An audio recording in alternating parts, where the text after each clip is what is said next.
আমি চলে যাই আমাদের পরবর্তী অতিথির কাছে এবং আপনি আপনার নামটা আমাকে একটু প্লিজ বলতে হবে এবং তারপরে বলবেন যে আপনি কোথা থেকে এসেছেন। একটু কাইন্ডলি বলেন, আপনার নামটা বলেন। এক সেকেন্ড, আরেকবার বলতে হবে। থ্যাংক ইউ রাসেল ভাই। আমার নাম মোহাম্মদ সোহেল রানা। জি। আমি মিরপুর থেকে এসেছি। আমার দেশের বাড়ি দিনাজপুর। শুনি আপনার ঘটনা। তো এট ফার্স্ট আমি বলতে চাই আমি একজন মেডিকেল টেকনোলজিস্ট। আচ্ছা। তো সেই হিসাবে আমি গাজীপুরে একটি প্রাইভেট ডায়াগনস্টিক সেন্টারে। নাম বলবেন না কিন্তু? হ্যাঁ, নাম বলতেছি না। জি। আমি একটি প্রাইভেট ডায়াগনস্টিক সেন্টারে জব করতাম আর কি। তো সেখানে আমি চাকরি করার সূত্রে আমি সেখানেই থাকতাম আর কি ডায়াগনস্টিকের ভিতরেই একটি ছোট্ট রুমে আর কি আমাকে থাকতে দেওয়া হতো। জি। তো আমি রুমের একটু বর্ণনা দিই। আমার রুমটা এমন জায়গায় ছিল যে সদর হসপিটালের মর্গ, যেখানে আর কি পোস্টমর্টম করা হয়। তো সেই মর্গ থেকে আমার শোয়ার রুমের দূরত্ব 14 থেকে 15 হাত। আচ্ছা। অর্থাৎ আমার জানালা খুললেই মর্গের জানালা দেখা যায় এবং মাঝে মাঝে আমি গন্ধও পেতাম। তো যাই হোক, ঘটনা সেদিকে না। একদিন শুক্রবার আমাদের অন্যান্য স্টাফরা ছুটিতে থাকেন, আর আমি সেখানেই থাকতাম। এজন্য আমি ওখানেই সবসময় থাকি এবং পাশের ফ্ল্যাটে থাকতো আমার মালিক আর কি, ফ্যামিলি নিয়েই থাকতো। তো যাই হোক, শুক্রবার জুমার নামাজের ঠিক আগ মুহূর্তে আমার মালিক আমাকে চাবি দিয়ে বলল যে আমি নামাজে যাচ্ছি, আপনি কিছুক্ষণ পর গেটে তালা মেরে নামাজে চলে আসবেন। আমি বললাম ঠিক আছে। তো আমি নামাজের জন্য রেডি হচ্ছি, এমন সময় আর কি দুজন লোক আসলো এক্স রে করার জন্য। তো বলতেছে আবার ইমার্জেন্সি এক্স রে করা লাগবে। আমি বললাম ভাই একটু বসেন, আমি নামাজ পড়ে আসবো, পরে আর কি এক্স রেটা করবো। তো বলতেছে না, আমার খুব ইমার্জেন্সি দরকার আর কি, ডাক্তার সাহেব দেখবেন আর কি। তো যাই হোক, পেশেন্টের আর্জি তো আমাদেরকে নিতেই হয়। আমি এক্স রেটা নিলাম আর কি। তো রীতিমতো আমি পেশেন্টকে এক্স রে রুমে ঢুকালাম, এক্স রে টেবিলে শোয়ালাম, মেশিন অন করলাম, করে আমি তার এক্স রে করার জন্য প্রস্তুত নিচ্ছিলাম। এক্স রেটা ছিল পায়ের বেসিক্যালি। তো আমি যখন এক্স রে শুরু করব, তখন পেশেন্টটা বলতেছে আপনি কি করেন? আমি বলতেছি যে আমি পায়ের এক্স রে করতেছি। কয় না, আমার পায়ে তো সমস্যা নাই, আমার মাথায় সমস্যা। তো উনি মাথায় আর কি হাত দিয়ে দেখাই দিল যে আমার এখানে প্রচন্ড পেইন হচ্ছে, আমার এখানে এক্স রে করেন। তখন আমি ভাবলাম হয়তো যে আমার দেখার ভুল হয়েছে, আমি ডক্টরের প্রেসক্রিপশনটা আবার দেখে নিলাম। তো না, দেখলাম যে না, আমি তো ঠিকই দেখছি, সেখানে পায়ের এক্স রে করাই ছিল। আমি যাই হোক রুগীকে যেভাবেই হোক বুঝিয়ে এক প্রকার জোর করেই আমি আর কি পায়ের এক্স রে করলাম। তো এক্স রে করার পর আমি এক্স রে সম্পর্কে একটু ধারণা দিই। এক্স রে মেশিন থেকে রেডিয়েশন কে কাজে লাগিয়ে হিউম্যান বডি থেকে ইমেজ ক্যাপচার করা হয়, তারপরে এটা কম্পিউটারে ডিসপ্লে করতে হয়। তো আমি যখন এক্স রেটা কম্পিউটারে ডিসপ্লে করলাম। প্রিয় লিসেনার, প্রতিদিনের মতো আবারও চলে আসলাম বাছাই করা কিছু ভয়ানক ঘটনা নিয়ে।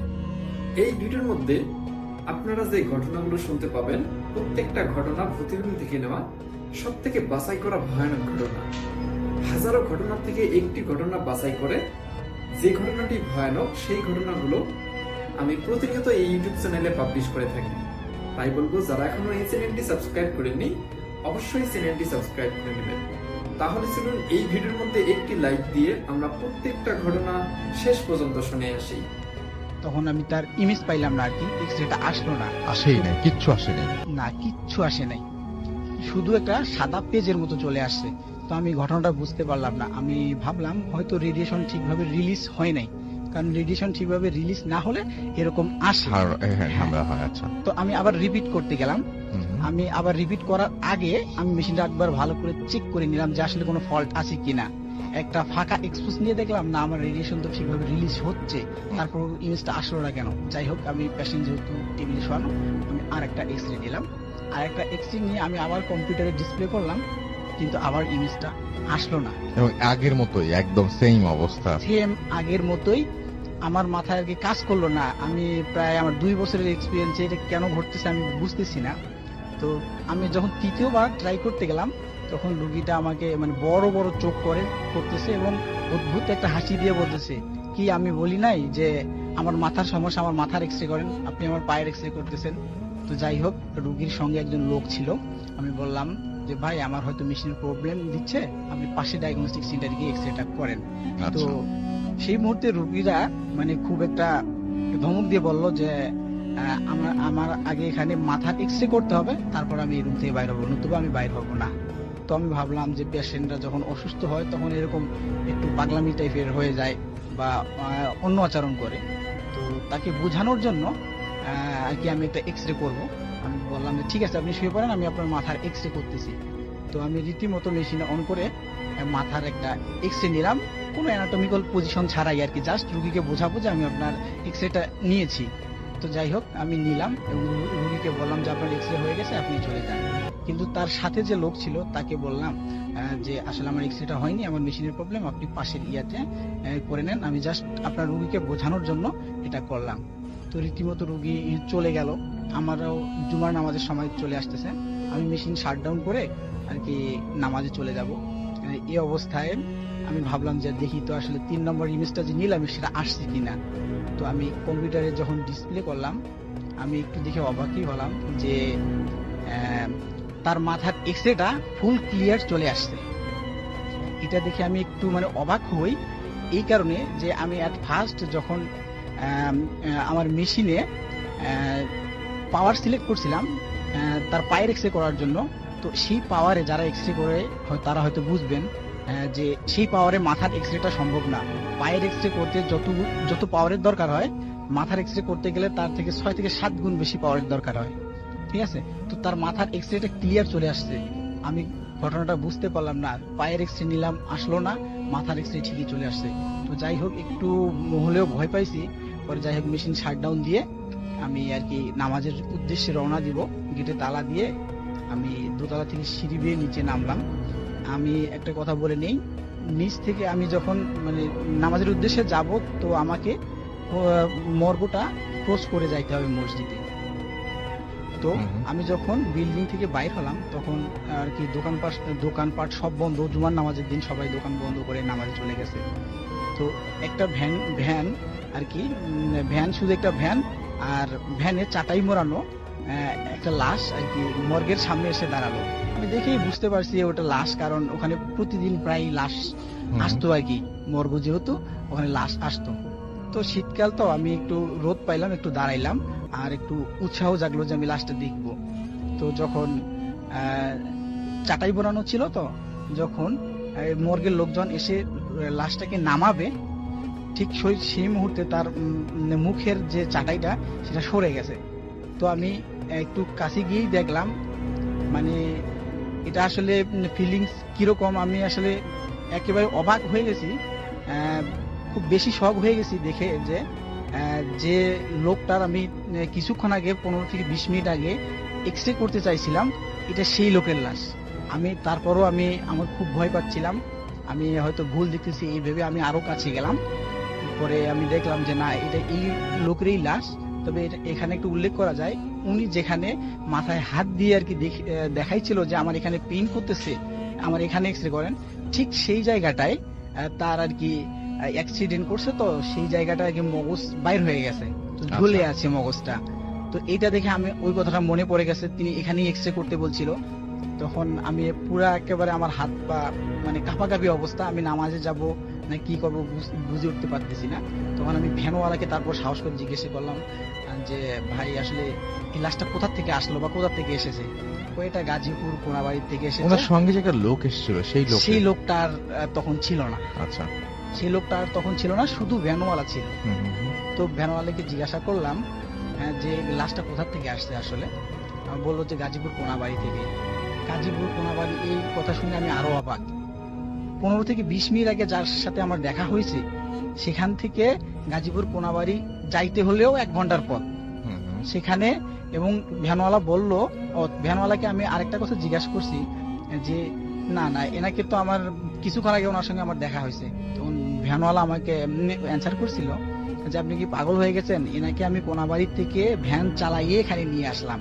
তো 15 থেকে 20 মিনিটে কিভাবে সে কোনাবাড়ি গিয়ে অ্যাক্সিডেন্ট করে আবার ওখান থেকে চলে আসলো, এই আসলে ব্যাখ্যাটা আজও আমি পাইনি। তো সেখানে আমি আর থাকি নাই, দ্রুত নামাজ পড়তে যাই। আর আমি নামাজ পড়ে এসে মালিককে বলি আজকে আমি একটু খারাপ লাগতেছে, আমি আমার ফ্রেন্ড গাজীপুর সমস্ত কারখানায় চাকরি করে, আমি ওখানেই চলে যাব। তো লাস্ট আমি যখন ওখানে চলে যাই পরের দিন থেকে আমার প্রচন্ড জ্বর আর কি, প্রচন্ড জ্বর। পরে আমি আর ওখানে তারপরের দিন কাজ করতে পারি না।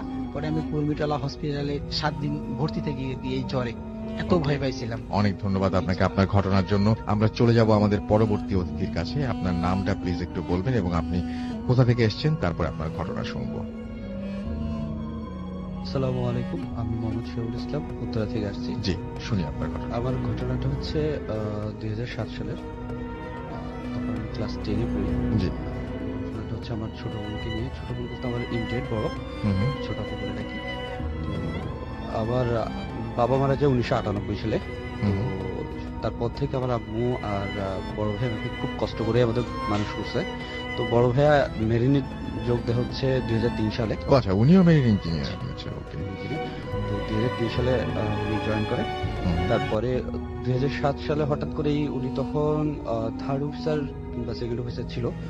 তো হঠাৎ করেই চিটাগং পোর্টে ওনাদের শিপ আসে। তো সারপ্রাইজ দিবে বলে হঠাৎ করে বাসায় চলে আসে একদিন। তো ভাইয়া এমনিতেই বাবার মতো কাজ করছে, এতদিন আমাদের লালন পালন করছে। তো সেইটা তো একটা ব্যাপার। আর বড় ভাইয়া আসছে অনেকদিন পরে, সেইটা দেখে একদম মহা খুশি সবাই। তো পরের দিন এই খুশিতে আমি আর স্কুলেই যাইনি। তো আমার আপুর হচ্ছে ওই গ্রামে হয় কি এসএসসি পরীক্ষা দেওয়ার, টেস্ট পরীক্ষা দেওয়ার পরে আপনার একটা কোচিং করায়। তো ওর কোচিংটা করাই লাগবে, ও স্কুলে গেছে। তো ওর কোচিং চলে হচ্ছে আপনার দুপুর 2টা পর্যন্ত। জি। তো দুপুর 2টার সময় আমরা খেতে বসছিলাম। সেদিন আমরা 3 ভাই বসছি। আর আমাদের বাড়িটার একটু ডিসক্রিপশন দিয়ে দিই। আমাদের ঘরটা হচ্ছে আপনারা একদম ছোট একটা ঘর ছিল। তো আমরা খেতে বসতাম হচ্ছে ফ্লোরেই। আর গ্রামে হয় কি আপনার 2টা দরজা থাকে, সামনে একটা দরজা থাকে, পিছনে একটা দরজা থাকে। জি। আর অধিকাংশ বাড়িতেই ধরেন টিউবওয়েলটা একটু দূরে থাকে, পুকুরের ঘাটটা একটু দূরে থাকে। তো আবার 2টা বেজে গেছে অলরেডি। তখন আম্মু বলল যে তোরা খেয়ে ফেল, খেতে বস তোরা। তো আমরা ফ্লোরে বসলাম খেতে। তো বড় ভাই হঠাৎ করে বললো যে আমি অনেকদিন পরে গ্রামে আসছি, ছোট অপুটাও আসুক, ও স্কুলে তো 2টা বেজে গেছে, স্কুল থেকে ও চলে আসুক, এখন তো আসার সময় হয়ে গেছে, ও আসুক একসাথে খাবো। তো আমরা বসে বসে গল্প করতেছি, হঠাৎ করে দেখলাম আমার বোন আসছে। তো আমরা বসছি পিছনের রুমে। তো সামনের রুমে ওই টেবিলটা ফুল দেখা যায়। দেখলাম যে হঠাৎ করে আবার বোনা এসে হাসলো, এসে দিয়ে ব্যাগটা রাখলো ওই টেবিলের উপরে। এসে তারপরে আমাদের খেতে বসতে দেখে ওর জন্য ওয়েট করতেছি, এটা দেখে ও দ্রুত পিছনে চলে গেল ফ্রেশ হওয়ার জন্য, যে তাড়াতাড়ি ভাইয়ারা বসে আছে, একটু তাড়াতাড়ি আসি। তো চলে গেল, আমরা বসে আছি অনেকক্ষণ। দেখলাম যে 10-15 মিনিট হয়ে গেল, ও আসতেছে না। তা আম্মু বললো যে কিরে তোরা খাওয়া শুরু কর। আমরা বললাম যে কেন, বৃষ্টি তো আসছে, ওর নাম বৃষ্টি আর কি, বৃষ্টি আপু তো আসছে, তো ও আসুক, তারপরে খেয়ে ও তো ফ্রেশ হইতে গেছে। আমি বললো কই, ও তো আসে নাই, ও তো এখনো আসে নাই, আমি তো দেখিনি ওরে। ভাবলাম বোধহয় আমরা 3 ভাই হেসে দিছি যে আম্মু বোধহয় ভুলে দেখে নাই ওরে, কোনোভাবে হয়তো ভাতটা নিয়ে একটু বিজি ছিল, দেখে নাই। তো আমার বড় ভাই বললো যে দেখতো ও এতক্ষণ লেট করতেছে কেন, টিউবওয়েলটা এতক্ষণ লাগার কথা না, একটু দেখে আয়। তো টিউবওয়েলে যাই, দেখো ও নাই। পুকুর ঘাটে গেলাম, যে কোথাও পুকুর ঘাটে গেছে, পুকুর ঘাটে গিয়েও দেখেও নাই। একটু অবাক হইলাম যে কি ব্যাপার, ও তো এদিকে আসলো, আবার অন্য কোনো বাসায় গেল নাকি। তো আমি ফিরে আসলাম, যে ও তো ব্যাগটা রাখছে, ব্যাগটা দেখি যে ব্যাগটাও নাই। আমি বললো যা তোরা দুষ্টুমি করতেছো, তো এখন পর্যন্ত আসে নাই। তো বড় ভাই বললো না, এটা তো দুষ্টুমি করার বিষয় না, 3 ভাই একসাথে এই জিনিসটা দেখলাম, ব্যাগও নাই, এখন হঠাৎ করে কি হইলো, যা তো একটু স্কুলে দেখে আয় ওরে। তো আমি সাইকেল চালায়া ওই দিনের সাথে সাথে আমার 5 মিনিট লাগছে স্কুলে যেতে। যাই দেখি ও মাত্র, ওদের আজকে স্কুলে একটু লেট করে ছুটি দিছে ক্লাসটা, ও মাত্র দোতলা থেকে নামতেছে। তো আমি ওর আর কিছু জিজ্ঞেস করি না, ওরে নিয়ে আসলাম। আসার পরে বাসায় একটু এটা নিয়ে হইলো। তো সেদিন সন্ধ্যাবেলায় খুব বৃষ্টি শুরু হয়েছে। আমরা আমাদের নিয়মিত অভ্যাস হচ্ছে ওই সন্ধ্যার সময় একটু চা খাই আর কি, সবাই মিলে একটু। তো অন্ধকার মধ্যে বসে বসে গ্রামে হারিকেনের আলোতে বসে বসে চা খাচ্ছি, খুব বৃষ্টি বাইরে। হঠাৎ করে সেই পিছনের রুমেই হঠাৎ করে দেখলাম যে একটা সাউন্ড হয়ে দরজাটা খুলে কে যেন ভিতরে ঢুকলো, এরকম একটা ব্যাপার, কেউ একজন ভিতরে ঢুকছে। তো আমরা আবসা আলোতে, সামনের রুমে কোনো আলো ছিল না, মনে হচ্ছে কেউ ঢুকছে, একটা ছায়া। তো ভাইয়া বললো যে দেখে কে আসছে। সবাই মিলে একটু খুঁজতে গেলাম, কে আসলো এই সন্ধ্যার সময়, চোর টোর না আসলো নাকি। দেখলাম না, কেউ নাই ওই রুমে, কেউ নাই। খাটের নিচে দেখলাম, খাটের নিচে আছে কোনো, পুরো ঘর তন্ন করে দেখলাম কেউই নেই। তো আম্মু একটু অবাক হয় আমাদের দিক তাকায় আছে, তখন সে কিছুই বলে নাই। আম্মু বলতেছে তোর কি খুঁজতেছিস। তো আম্মুকে ভাই একটু দিয়ে বললো কি ব্যাপার, আপনি এখনো দেখেন নাই কেউ একজন ঢুকছে বাসায়। আমাকে বলে না আমি তো দেখিনি।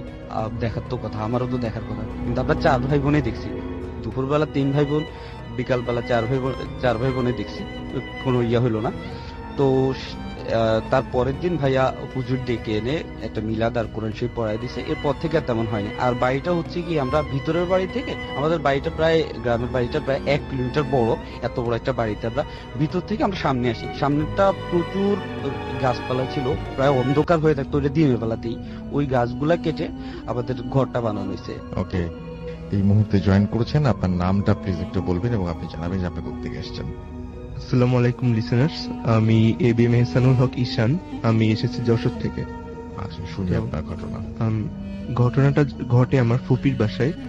আমার ফুপি চিকিৎসার জন্য ইন্ডিয়ায় গিয়েছিলেন। তো সেই সময় আমি আর আমার ফুপাতো ভাই শাওন ভাই ফুপিদের বাসায় স্টে করছিলাম। তো প্রথম যেদিন আমরা থাকি, আমি থাকার জন্য যাই, সেখানে আমি ঘুমাইতে যাই তখন একটা স্বপ্ন দেখি। অলমোস্ট রাত 3টার দিকে আমি ঘুম থেকে হঠাৎ জেগে যাই স্বপ্নটা দেখে। স্বপ্নটা বেশ ভয়ঙ্কর ছিল। আমি ঘুম থেকে জেগে উঠেই ভাইয়াকে বলি যে আমি এমন একটা স্বপ্ন দেখছি। আমি ওখানে দেখি আমি একটা আন্ডার কনস্ট্রাকশন বিল্ডিং এর একটা ফ্লোরে আছি। ওইখান থেকে হঠাৎ করে আমি নিচে একটা ইলেকট্রিক পোলের উপরে পড়ে যাই এবং কারেন্টের শক করে আমার ফুল বডিটা ঝলসে যায়। তো এটা বলার পরে আমার শাওন ভাই বললেন যে তুই সিরিয়াসলি এই স্বপ্নটা দেখছিস? তো আমি বললাম হ্যাঁ ভাই।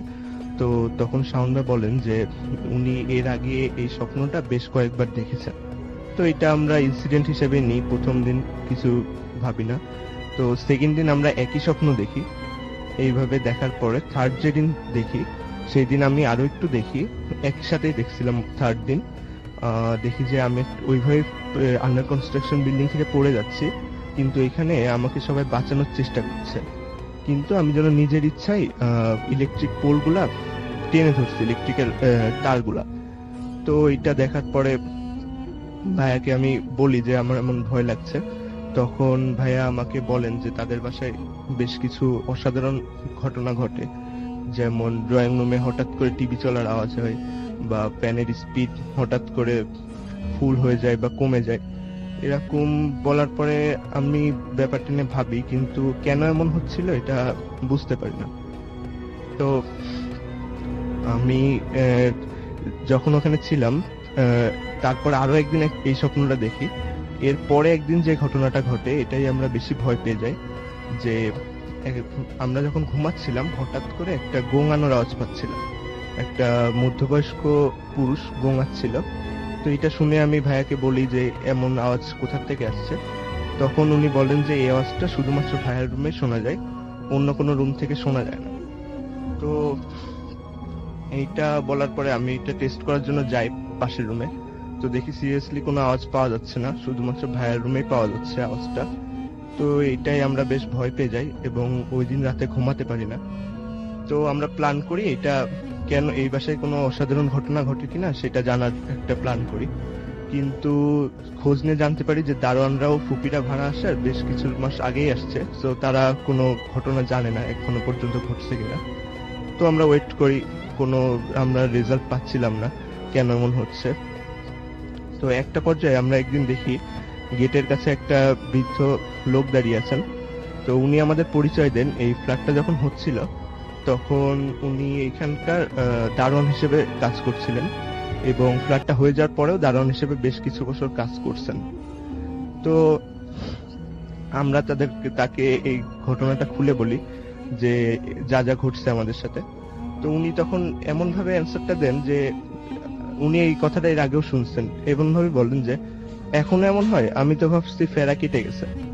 তো আমরা জিজ্ঞাসা করি যে আপনি কিছু জানেন কিনা। তখন উনি যেটা শেয়ার করেন ওটা ছিল বেশ হৃদয় বিদারক আর কি। যে মিস্ত্রিরা কাজ করতো তারা এখান থেকে ঠিক মতো মজুরি পেত না, এই জন্য বেশ কয়েকবার মালিকের সাথে সমস্যা হয়েছে। তো এক পর্যায়ে ঈদের সময় সব মিস্ত্রিরা দেশে যাবে ঈদ করতে, তো মালিক তাদের টাকা দেয় না। সেই সময় ওনাদের যে হেড মিস্ত্রি ছিল উনি নিজেই দায়িত্ব নিয়ে নিজের কিছু জমানো টাকা থেকে বাকি মিস্ত্রিদের টাকা দিয়ে দেয় এবং নিজে গ্রামে যায় না ঈদ করতে। আর কি উনি নিজেই খুব কষ্ট পাচ্ছিলেন যে যে উনি হেডমিস্ত্রি সব মিস্ত্রিদের নিয়ে আসছেন, এখন ওনার জন্য অন্যরা কষ্ট পাচ্ছে, এই জন্য নিজেই স্যাক্রিফাইস করেন। তো সবাই যায় ঈদ করতে, হঠাৎ করে একটা খবর আসে যে হেডমিস্ত্রি মারা গেছে। তো এসে দেখে ইলেকট্রিক পোলের সাথে, ইলেকট্রিক একটা কাট আউটের সাথে নিজের বডিটা রয়েছে হেডমিস্ত্রি। তো তিনি তখন সবাই ভাবে হয়তো সাধারণভাবে মারা যেতে পারে বা তিনি সুইসাইডও করতে পারেন। তো এইটা দেখার পর থেকেই ওই হেডমিস্ত্রি মারা যাওয়ার পর থেকেই ওই বাসায় বিভিন্ন রকম অসাধারণ ঘটনা ঘটে। মিস্ত্রিরা কাজ করতে পারে না, কয়েক মিস্ত্রি পালিয়ে যায়। এরপরে মালিকের যখন বাসা কমপ্লিট হয়ে যায়, মালিকের বাসায় বেশ কিছু অসাধারণ ঘটনা ঘটে। এর কিছুদিনের ভিতরে মালিকের ছেলে আর কি স্বপ্নে ভয় পেত, ব্যথা পেত, এমন ঘটনা ঘটছে যেটা বলে। তারপরে আর কি মালিকের ছেলেটা ঠিক একইভাবে ওই হেডমিস্ত্রির মতোই কারেন্টের কাট আউটে হাত দিয়ে সুইসাইড করে। তো এটা জানার পরে আমরা একটু ভীত হয়ে পড়ি আর কি। ওই চাচার কাছ থেকে আমরা যেটা জানতে পারি, আর উনি যে মেসেজটা আমাদের দেওয়ার চেষ্টা করছিলেন ওইটা অনেকটা এইটা বলতে যাচ্ছিলেন যে ওই যে আত্মার কারণেই হোক বা যে কারণেই হোক, ওই ফ্লোরটাতে যারা থাকে তারা নিজের উপর থেকে একসময় কন্ট্রোলটা হারিয়ে ফেলে। তো এটা শুনে আমরা খুব ভয় পেয়ে যাই, কারণ হেডমিস্ত্রি মালিকের ছেলের যে ঘটনাগুলো ঘটেছিল সেইগুলোর প্রায় প্রথম দিকের ঘটনা প্রায় সবগুলো আমাদের সাথে ঘটছে। তো আমরা ভাবতে থাকি হয়তো আমাদের সাথেও এরকম কিছু হবে যে আমরা কন্ট্রোল হারিয়ে ফেলবো। তো আমরা তখনই ওই বাসা থেকে চলে আসি, ফুপির আসা পর্যন্ত আমাদের বাসায় থাকি। পরে ফুপির আসলে বলে আমরা ফুপি ওই বাসা চেঞ্জ করে। তো রাসেল ভাই, এই ছিল আমার ঘটনা। অনেক ধন্যবাদ আপনাকে আপনার ঘটনার জন্য। আমরা হাতে একেবারেই সময় কম, আমরা যাব আমাদের পরবর্তী অতিথির কাছে, এবং আপনার নামটা প্লিজ একটু বলবেন, তারপরে আমরা আপনার ঘটনা শুনবো। থ্যাংক ইউ রাসেল ভাই। থ্যাংক ইউ রাসেল ভাই। লিসনার্স, আমি মৃন্ময়, মিরপুর 1 ঢাকা থেকে। জি, রাসেল ভাই, আমি সরাসরি আমার ঘটনা চলে যাচ্ছি। ঘটনাটা ঘটেছে গত বছর মালয়েশিয়াতে। আমি সেগি ইউনিভার্সিটি মালয়েশিয়াতে পড়ালেখা করতে যাই। যেহেতু ওখানে আমি নতুন এবং আমার পরিচিত কেউ ছিল না, তাই ভার্সিটির কয়েকটা বড় ভাইয়ের সাথে একটা অ্যাপার্টমেন্টে উঠে যাই। সো বলে রাখা ভালো রাসেল ভাই, আমাকে আমার বড় ভাইরা বলেছিল আগেই যে বাসাটা একটু হন্টেড। সো এখানে কখনো একা থাকতে মানা করে, কারণ প্রায় সময় তাদের পার্ট টাইম জব আছে, তারা বাইরে কাজ করতে যায়। সো একটা রাতের ঘটনা, সেই দিন আমার ভাইয়ের একটা পার্টিতে বাইরে চলে যায়। দেন আমি বাসায় একাই থাকি। মা বাবার জন্য মন খারাপ ছিল, অনেকদিন দেখা হয় না। মাকে ইমোতে ভিডিও কল করি যে কেমন আছে ইয়ে করার জন্য। আর বলে রাখা বলে, এর আগে আমি রান্নাঘরে, আমার রুমটা ছিল মিডল রুম, আর আমার বাসায় ঢুকতেই দরজা দিয়ে ডানে আমাদের রান্নাঘরটা, ওখান থেকে একটা রুম ফাঁকে আমার রুমটা, ওখানে রান্না করার চামচ ভাতটা ওগুলো সবকিছু রেখে দিয়ে আমি আমার সাথে ভিডিও কল করছিলাম। হঠাৎ করে দেখা যায় যে একটা সময় একটা স্টিলের চামচ যদি একটা মাটিতে পড়ে, এই টাইপের একটা আওয়াজ হচ্ছে আমার রুমের সামনে। আমি আটকে উঠি এবং কলটা রেখে দিয়ে দেখি যে আমার যে চামচটা আমি রান্নাঘরে রেখেছিলাম ওটা আমার রুমের সামনে পড়ে আছে। ঘটনাটা আমি ভয় না পেয়ে চমকে উঠি, বরং যে এটা কিভাবে এখানে আসলো। তখন সামহাও নিজেকে রিল্যাক্স করার জন্য গান শুনে এক পর্যায়ে ঘুমিয়ে যাই আমি আমার রুমে। তারপর রাত 1:30টার দিকে আমার ঘুম ভাঙে। আমার বড় ভাইরা ফিরে আসে কর্মক্ষেত্র থেকে, ফিরে এসে আমাকে জাগিয়ে তোলে। দেন আমাকে বলে যে মৃন্ময় ওঠ, ফ্রেশ হয়ে না একসাথে খাওয়া দাওয়া করি। সো আমি ফ্রেশ হওয়ার জন্য ওয়াশরুমে যাই, একটু গেঞ্জিটা খুলি, হাত মুখ ধোয়ার সময় দেখি আমার গলায় 3টা আঁচড়ের দাগ, আর কাঁধে কেউ যদি কোনো একটা ভারী জিনিস দিয়ে বাড়ি দেয় যেরকম করে রক্ত পড়ে, ঠিক ওরকম করে ফেটে রক্ত পড়তেছে। ঘটনাটা দেখে এবার আমি সত্যিই খুব ভয় পেয়ে যাই রাসেল ভাই। ভাইদের বলি, দেখাই যে এরকম অবস্থা, ভাইরা খুব ভীত হয়ে যায়। তারপর ভাইয়েরা বলে যে আমি তোমাদের আগে বলছিলাম যে এ বাসে একটু হন্টেড আছে, একা থাকবে না। সো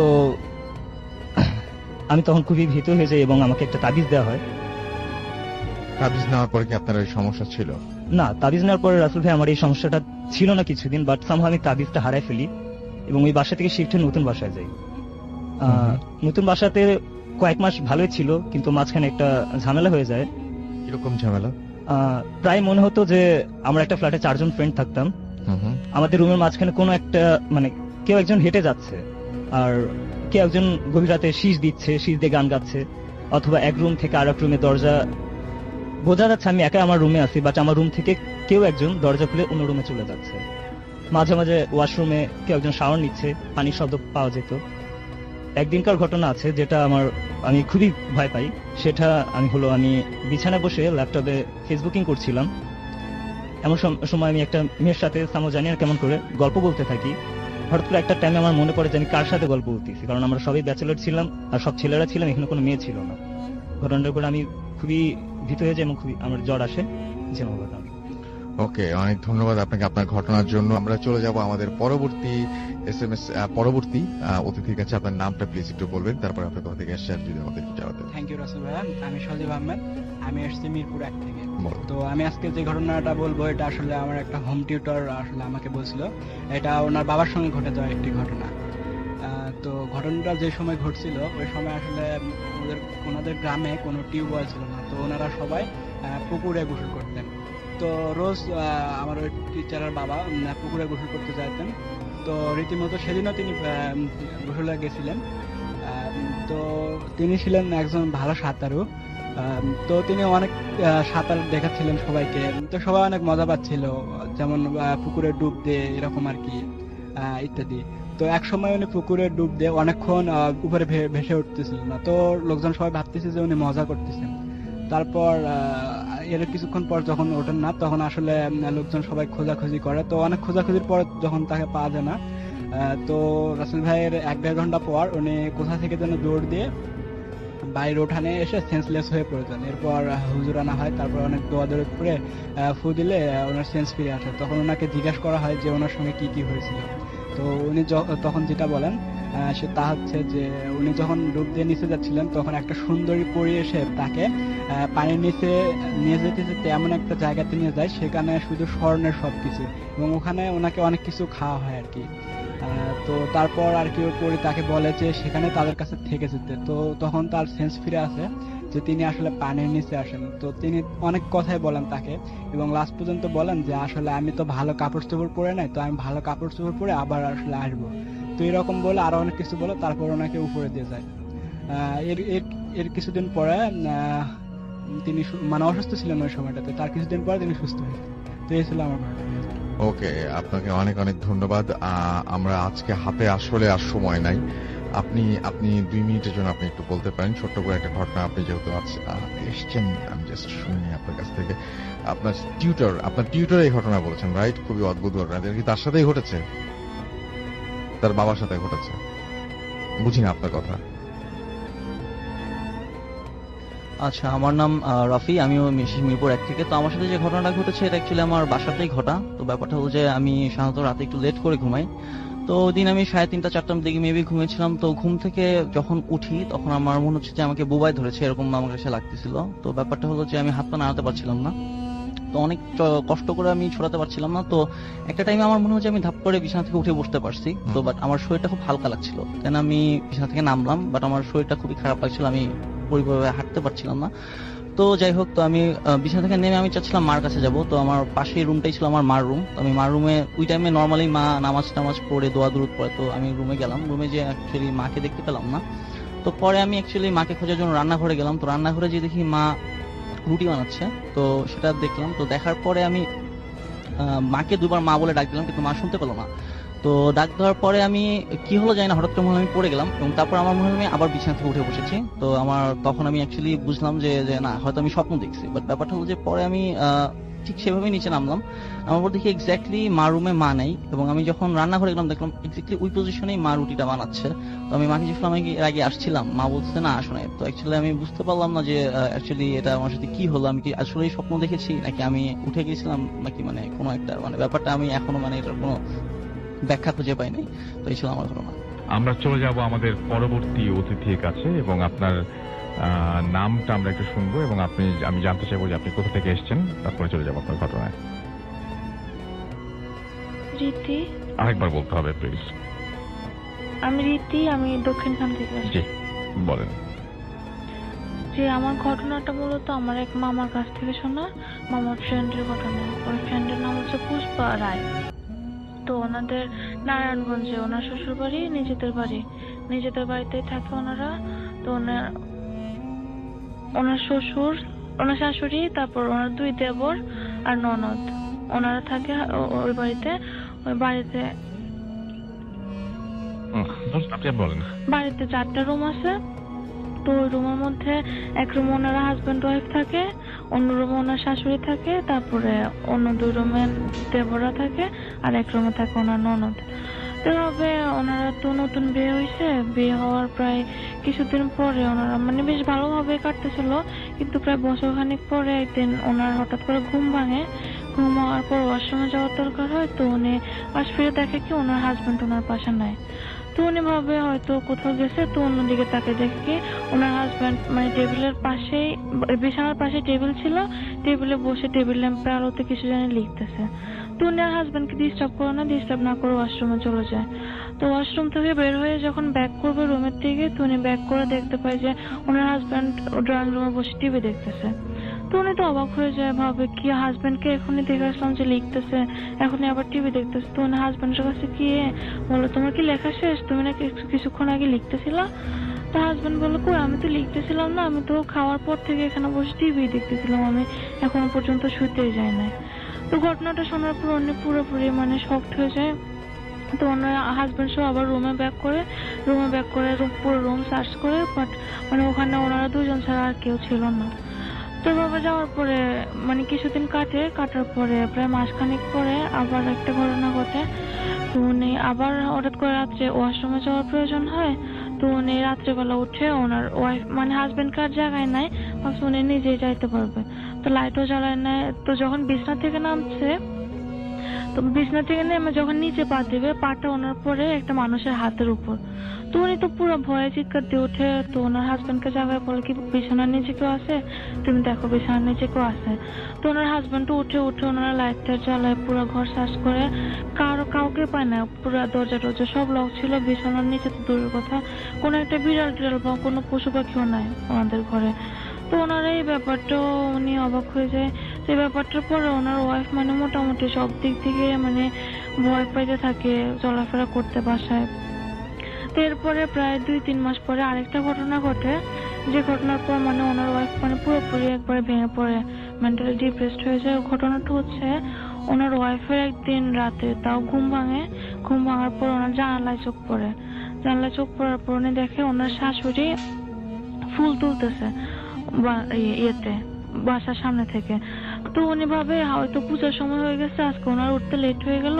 তো উনি তাড়াতাড়ি উঠে গোসল টোসল করে পূজার জন্য রেডি হয়ে ঠাকুর ঘরে গিয়ে বসে থাকে। তো ঠাকুর ঘরে বসে থাকার পরে প্রায় ঘন্টাখানিক হয়ে যায়, এখনো ওনার শাশুড়ি আসতেছে না দেখে উনি কিছুটা অবাক হয়ে যায়। এখনই দেখলাম যে মা ফুল তুলতেছে, এখনো আসতেছে না। তো উনি গিয়ে ওনার শাশুড়ির রুমে যায়, গিয়ে ওনাকে ডাকে যে মা আপনি না ফুল তুললেন, এখন আবার শুয়ে পড়লেন যে, আপনার কি শরীর খারাপ? তো ওনার শাশুড়ি বলে কি আমি ফুল তুললাম মানে কি বলতেছো তুমি? তো উনি বলে কি আমি তো আপনাকে একটু আগে দেখলাম যে ফুল তুলতেছেন। তো ওনার শাশুড়ি বলে না আমি তো এখনো ঘুম থেকে উঠে না, আর ফুল কেন তুলবো, এখন ধরো 3টা বাজে। তো উনি তো এই ঘটনাটা শুনে তাও অবাক হয়ে যায়। আবার ওনারা যেখানে ফুল গাছ থাকে ওখানে গিয়ে আবার চেক করে যে কেউ নাই। এরপরে ওনারা মানে ওই ওনাদের বউকে মানে কিছুদিনের জন্য বাপের বাড়িতে পাঠায় দেয়। এই ছিল ঘটনা। ওকে, থ্যাংক ইউ ভেরি মাচ। তো ওই লোকটা মাছ মারতে গিয়েছিল আর কি, নদীতেই ছোট্ট একটা নদী আছে আমাদের কাছে ওখানে। তো সে মাছ মারতে গিয়ে ওই পলাই আর কি জাতীয় ওই যে সাপ দিয়ে যে মারে। তো উনি যখন কয়েকটা সাপ দেওয়ার পরে একটা নাকি মাছ হাতে ওনার লাগছে আর কি, এটা খুঁজে দেখে যে টাকি মাছের মতো একটা মাছ, বেশ বড় সড়ো। তো উনি ওটা হাতে ধরছে, ধরার পরে তো মানে সবচেয়ে আশ্চর্যজনক ঘটনা হচ্ছে মাছটার পিছন পাশে হচ্ছে আঁশটার থাকার কথা, মানে আড়াটা। আর উনি যখন ধরছে মাছের মাথা থেকে উল্টো পাশে আর কি, মানে মাথার দিক থেকে উল্টো পাশে লাগতেছে আড়াটা। তো উনি ওনার গাটা একটু শিউরে উঠছে যে কি ব্যাপার, এটা আবার কেমন মাছ। তো উনি পলাই সহ ওই মাছটা উঠাইছে আর কি উপরে। উঠে দেখে রাসেল ভাই যে উনি মানে লগে ওখানে মানে ফেন্ড হয়ে গেছে, যে উঠে দেখে যে মানুষের মতো চোখ, মানে ওই মাছটার যে মানুষের মতো চোখ তার দিকে তাকায় আছে। এই দেখে উনি ওখানেই কিছুক্ষণ পড়ে গেল। তো পড়ে যাওয়ার পরে তারপর লোকজন মাছ তো দলে মিলে মাছ মারে, লোকজন সবাই বললো কি ব্যাপার ও পড়ে গেল, এসে তাকে হুস করালো। তো করার পরে তাকে জিজ্ঞাসা করলো যে তোর এরকম হলো কেন?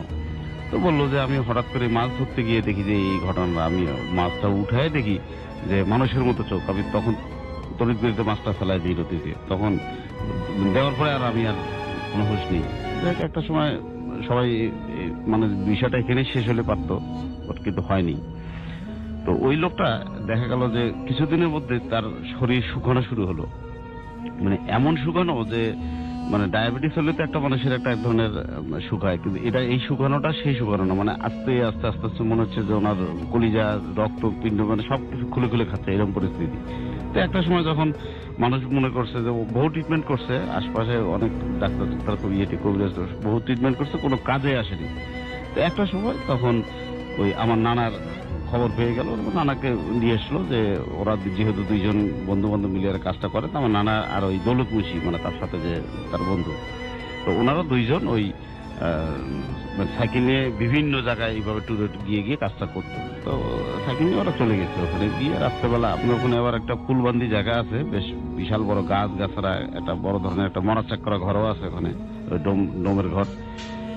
তো সব মিলে ওনারা যখন ওই বাড়িতে গিয়ে পৌঁছার পরে তো রুগী তখন মোটামুটি একদম মানে একদম বিছানা শয্যা হয়ে গেছে, মানে শয্যাবিহীন হয়ে গেছে। তো লোকজন, কিছু মহিলা তাকে ওই ঘরের মধ্যে ওই তাকে চিৎ করে শোয়ায়, তার পায়ে সরিষার তেল দিয়ে ইয়ে করতেছে, মালিশ করতেছে, আর ওই একটা কুপি জ্বালায় মানে লাভ জাতীয় জ্বালায় তার সামনে ওখানে রাখছে, দিয়ে মহিলারা মোটামুটি তাকে ইয়ে করতেছে। আর আমাদের ওখানে মানে একটা জিনিস হলো যে তুলা রাশির জাতকের কিছু একটা লোক থাকে যে তাদেরকে পাতা বলে আর কি আমাদের দিকে, তো ওটা দিয়ে আসন করা হয় তাকে দিয়ে, মানে ওই সোয়াল জব করার জন্য। তো তখন আমার ওই নানা তার বন্ধু মিলে ওই লোকটাকে তখন ওই তার দুই হাতে সরিষার তেল লাগায় দিয়ে তাকে আসন দিয়ে দিছে, দিয়ে এখন মানে তাকে সোয়াল জব করবে। তো ইন্দিমিটাবে মন্ত্রটা তো পড়ছে, সবকিছু পড়ছে। তো এমন সময় দেখে যে পশ্চিম উত্তরে ওই বাড়িটার পশ্চিম উত্তরে জ্যোৎস্না রাত একদম ফটফটে চোখে সবকিছু স্পষ্ট, মানে দিবালোকের মতো, কিন্তু ওই পশ্চিম আর উত্তর পাশে দেখে ওই কোনাসে দিয়ে একটা বাঁশঝাড় আছে ওনাদের, ওই বাড়ির ওই এলাকার বাঁশঝাড় ছিল। তো দেখে যে হঠাৎ অন্ধকার, মানে এমন এক অন্ধকার অবস্থা পরিবেশ বিরাজ হলো যে মানে যে এখনই দেখা যাচ্ছে সব দিকেই দিনের আলোর মতো চাঁদের আলোটা, আর অথচ ওই জায়গাটা কেন কালো হয়ে গেল। হঠাৎ কালো অন্ধকার হয়ে একটা পাক দিয়ে ওই বাঁশের ঝাড়ের একদম বিশাল করে একটা বাতাসটা জুড়ে তারপরে এসে পাতাটা যে আসন দিছে যে লোকটারে, পাতাটা তাকে উঠায় একটা আছাড় দিল। এমন আছাড় দিয়ে দিছে তার নানা বললো যে তার এক জিভা বের হয়ে গেছে, অনেকটা এরকম পরিস্থিতি। তো ওরা তো মনে করছে তো মরে গেছে। তারা দুইজন করছে কি, দুই বন্ধু মিলে এখন মানে পটলা পাটলি গুছাইতেছে যে এখন পালানো ছাড়া তো বুদ্ধি নেই, মনে করছে যে এ তো মরে গেছে। তো যাই এখানেও ঘটনাটা শেষ হলে পারতো। সবচেয়ে যে বড় দুঃখজনক ঘটনা হলো যে ওই পাতাটারে ওখানে ফেলায় দেওয়ার পরে ওখান থেকে একটা অবয়বের মতো, একটা বাতাসের মতো একটা দ্রুত গতিতে ওই যে রোগীটা যেখানে ছিল, যে ঘরটাতে তাকে পাহারা দিচ্ছিল মহিলারা, ওই রোগীর ঘরে গিয়ে একটা বাতাসের মতো, পরে মহিলারা তখন তাকে বলছে, মানে নানারা যেটা জানছে পরে, যে ওই মহিলাদেরকে হঠাৎ করে একটা বড় বললো একটা বাতাস অনুভব হলো, একটা আসলো, এসে একটা অবয়বের মতো একটা লম্বা মানে 30-40 ফিট, মানে মনে হচ্ছে টিনের চাল ভেদ করে যেন মনে হয় আকাশের মতো উপরে উঠে গেছে, এইরকম একটা অবয়ব। তার ঠিক পাটা ওই লাশের মানে ওই যে লোকটাকে আর কি রোগী, মানে যে লোকটাকে চিৎ করে শোয়ায় যে তাকে ইয়ে করছে, ওই তার গলা বরাবর একটা পা দিয়ে এমন চাপ দিল, লোকটার সাথে সাথে ক্যাপ করে উঠে মারা গেল। এই তো চিল্লাপাল্লা, মহিলারা সব কান্নাকাটি শুরু করছে যে মারা গেল এই করতে করতে পরে একটা সময় নানা আর ওই সেই দৌলত মুন্সি ওনারা দুইজন সাইকেল নিয়ে রাসেল ভাই যেই পরিমাণে দৌড়ানি দিছে, মানে জীবনে আমরা এরকম কোনোদিন ভয় পাইনি, যেটা আমাদের জীবনে এইরকম ভয়। তো এই পরে আরো সবচেয়ে বড় আশ্চর্যজনক ঘটনা হলো, নানার এবং তার বন্ধু যখন আসতেছিল ঠিক ওই যে সেই পুলবাদের গাছের ওখানে যে গাছগুলো ছিল, ওইখান থেকে আমার নানারের নাম ধরে বলতেছে, আব্দুর রহমান আমার একটু নিয়ে যা, খারা একটু খারা, একটু আমার নিয়ে যা। তো নানা চিন্তা করলো যে এই এত আমরা 5-7 মাইল দূরে আমাদের এলাকা থেকে আসছি এখানে একটা ইয়ে করতে, এখানে আমাদের চিনলোকে। তো নানার দৌলত মুন্সি তাকে বলতেছে পিছনের দিকে তাকাস না, তাড়াতাড়ি দৌড়া। নানা পিছনে ছিল তো এখন এত জোরে সাইকেল বলা চালাচ্ছে, নানার যে সম্পূর্ণ শরীর ঘেমে, মানে তার শরীরে যত শক্তি ছিল ওই শক্তি দিয়ে সাইকেল চালাচ্ছে, বাট মনে হচ্ছে যে সাইকেল আগাচ্ছে না। কিন্তু ওদিক থেকে আবার বলতেছে যে আব্দুর রহমান আমার নিয়ে যা খারা। এই করতে করতে যখন সে দাঁড়ালো না, তখন বললো বেটা বাঁচিয়ে গেলি, তখন কবিরাজি আজকে মানে শিখাইতাম যে কেমনি কবিরাজি করিস তোরা। এই কথা বলে তখন এই নানা তো ওরা দুইজন দৌড়তে সামনে একটা বাড়ি পেয়ে কোন রকমের বাড়িতে যা বসে ডাক দিয়ে বলছে ভাই আমার থেকে একটু পানি খাওয়ান, বলেই ওখানে পড়ে গেছে নানা, দুইজনও সেন্সলেস ওখানে। এই তারপরে পরে সকালবেলা খবর পেয়ে তো আমাদের এলাকা থেকে লোকজন গেল, যায় আমরা পরে আমাদের নিয়ে এসছে। এই ছিল আমার মোটামুটি ঘটনাটা। ওকে, অনেক ধন্যবাদ আপনাকে। আমরা আমাদের পরবর্তী ঘটনায় যাই, তারপরে আমরা এসএমএস এবং অন্য সবকিছুতে আসি। আপনার নামটা প্লিজ একটু বলবেন না, আমরা এবং আপনি কোথা থেকে এসেছেন সেটা একটু আমাদেরকে বলেন। জি ভাইয়া, আমি মোহাম্মদ আনাস, আমি মগবাজার থেকে এসেছি। জি। তো ভাইয়া আমি সরাসরি আমার ঘটনা চলে যাচ্ছি। আমার গ্রামের বাড়ি সিলেট, যদিও আমি মানে সিলেটে তো আমার একটা যাওয়া হয় না, তো আমি 2 বার গেছি সিলেটে, একবার আমার মা বাবার সাথে এবং লাস্ট বার যাই আমার ফ্রেন্ডসদের সাথে। তো ভাইয়া ঘটনাটি অ্যাকচুয়ালি আমার ফ্রেন্ডসদের সাথে যাওয়ার পরই হয়। ঘটনাটা এমন ছিল যে ভাইয়া ফ্রেন্ডসরা হলে আর কি যা হয় যে নর্মালি আমরা মজা টজা করি। তো ভাইয়া আমরা রাত্রের বেলা ডিসাইড করলাম যে আমরা বের হব, মানে গ্রামটা ঘুরবো। তো ঘুরার জন্য আমরা বের হলাম। দেন আমরা মানে আসলে ভাইয়া নর্মালি মানে আমাদের গ্রামের মানে আমাদের বাসাটা আপনার রোড থেকে একটু বেশি দূরে ছিল, যার কারণে হেঁটে হেঁটে আসতে হতো, মানে অনেক দূর পর্যন্ত হাঁটতে হতো। তবে আমরা সড়ক দিয়ে হাঁটছিলাম, রোড দিয়ে।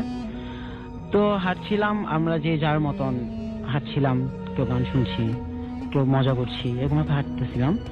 তো হাঁটতে হাঁটতে হাঁটতে হাঁটতে ভাইয়া আমরা ঘোরা টোরা শেষ, আমরা অনেক দূর পর্যন্ত ঘুরলাম, তো আড্ডা দিলাম। তো আমরা যখন নাকি বাসা ব্যাক করি, তো ভাইয়া ব্যাক করার সময় মানে আমি আমার ফ্রেন্ডসরা তো সবাই একসাথে ছিলাম, বাট সাডেন আমার একটা বাসা থেকে আমার ফ্রেন্ডের ফোন আসে আর কি।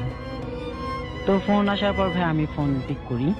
ফোন পিক করার পর আমি ওদেরকে বলেছি যে আমার ফোন দিচ্ছে, তো ওর সাথে একটু কথা বলতেছি। তো আমি ওর সাথে কথা বলতেছিলাম, তো কথা বলতে বলতে মানে আমি একটু বেশি কথা বলছিলাম, যার কারণে ভাইয়া আমার ফ্রেন্ডরা যেমন আয়াজ, নোমান, হীরা, মানে আমার কিছু ফ্রেন্ড আছে, তো ওরা ভাইয়া খুব বিরক্ত ফিল করতেছিল যে আমি ঘুরতে আসছি ওদের সাথে, তো কেনই না আমি ওদেরকে টাইম দিচ্ছি না, কারণ আমি ফোনে বেশি টাইম স্পেন্ড করছি। তো যাই হোক ভাইয়া, ওরা ব্যাপারটা মানে একটু খারাপ ভাবে নিল যে ওদের সাথে টাইম স্পেন্ড করলাম না। যাই হোক, তো ওরা জানতো নর্মালি যে আমি মানে ভূত, জিন, যাই হোক এগুলাকে একটু মানে বেশি ভয় পাই। তো ভাইয়া আমি ভয় পাই, তো ওরা জানতো যে ভয় পাই, তো ওরা যদি মানে উল্টাপুল্টা কিছু করে বা যদি ফানও করে, তাহলে আমি ব্যাপারটা সিরিয়াসলি নিয়ে নেব। তো যাই হোক বাবা, ওরা আমাদের ভয় দেখাইছে। তো ভাইয়া ফার্স্ট অফ অল যখন ওরা মানে ফার্স্টে ভয় দেখাইছে, তখন আমি বুঝতে পারছি যে না, ফ্রেন্ডরাই ফান করতেছে, তো ওইরকম ভাবে ব্যাপারটা নেওয়ার কিছুই নেই।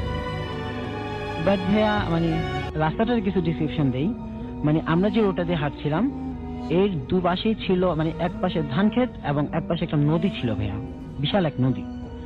তো আসলে ভাই আমরা হাঁটতেছিলাম, তো তেমন এক অবস্থায় ওরা আমাদের ভয় দেখানোর জন্য কেউ কেউ মানে ধান ক্ষেতের এখানে চলে যাচ্ছে, কেউ কেউ গাছের পাশে চলে যাচ্ছে, কেউ কেউ বা আমার পিছনে পিছনে হাঁটতেছে, বিভিন্ন রকমের সাউন্ড করতেছে।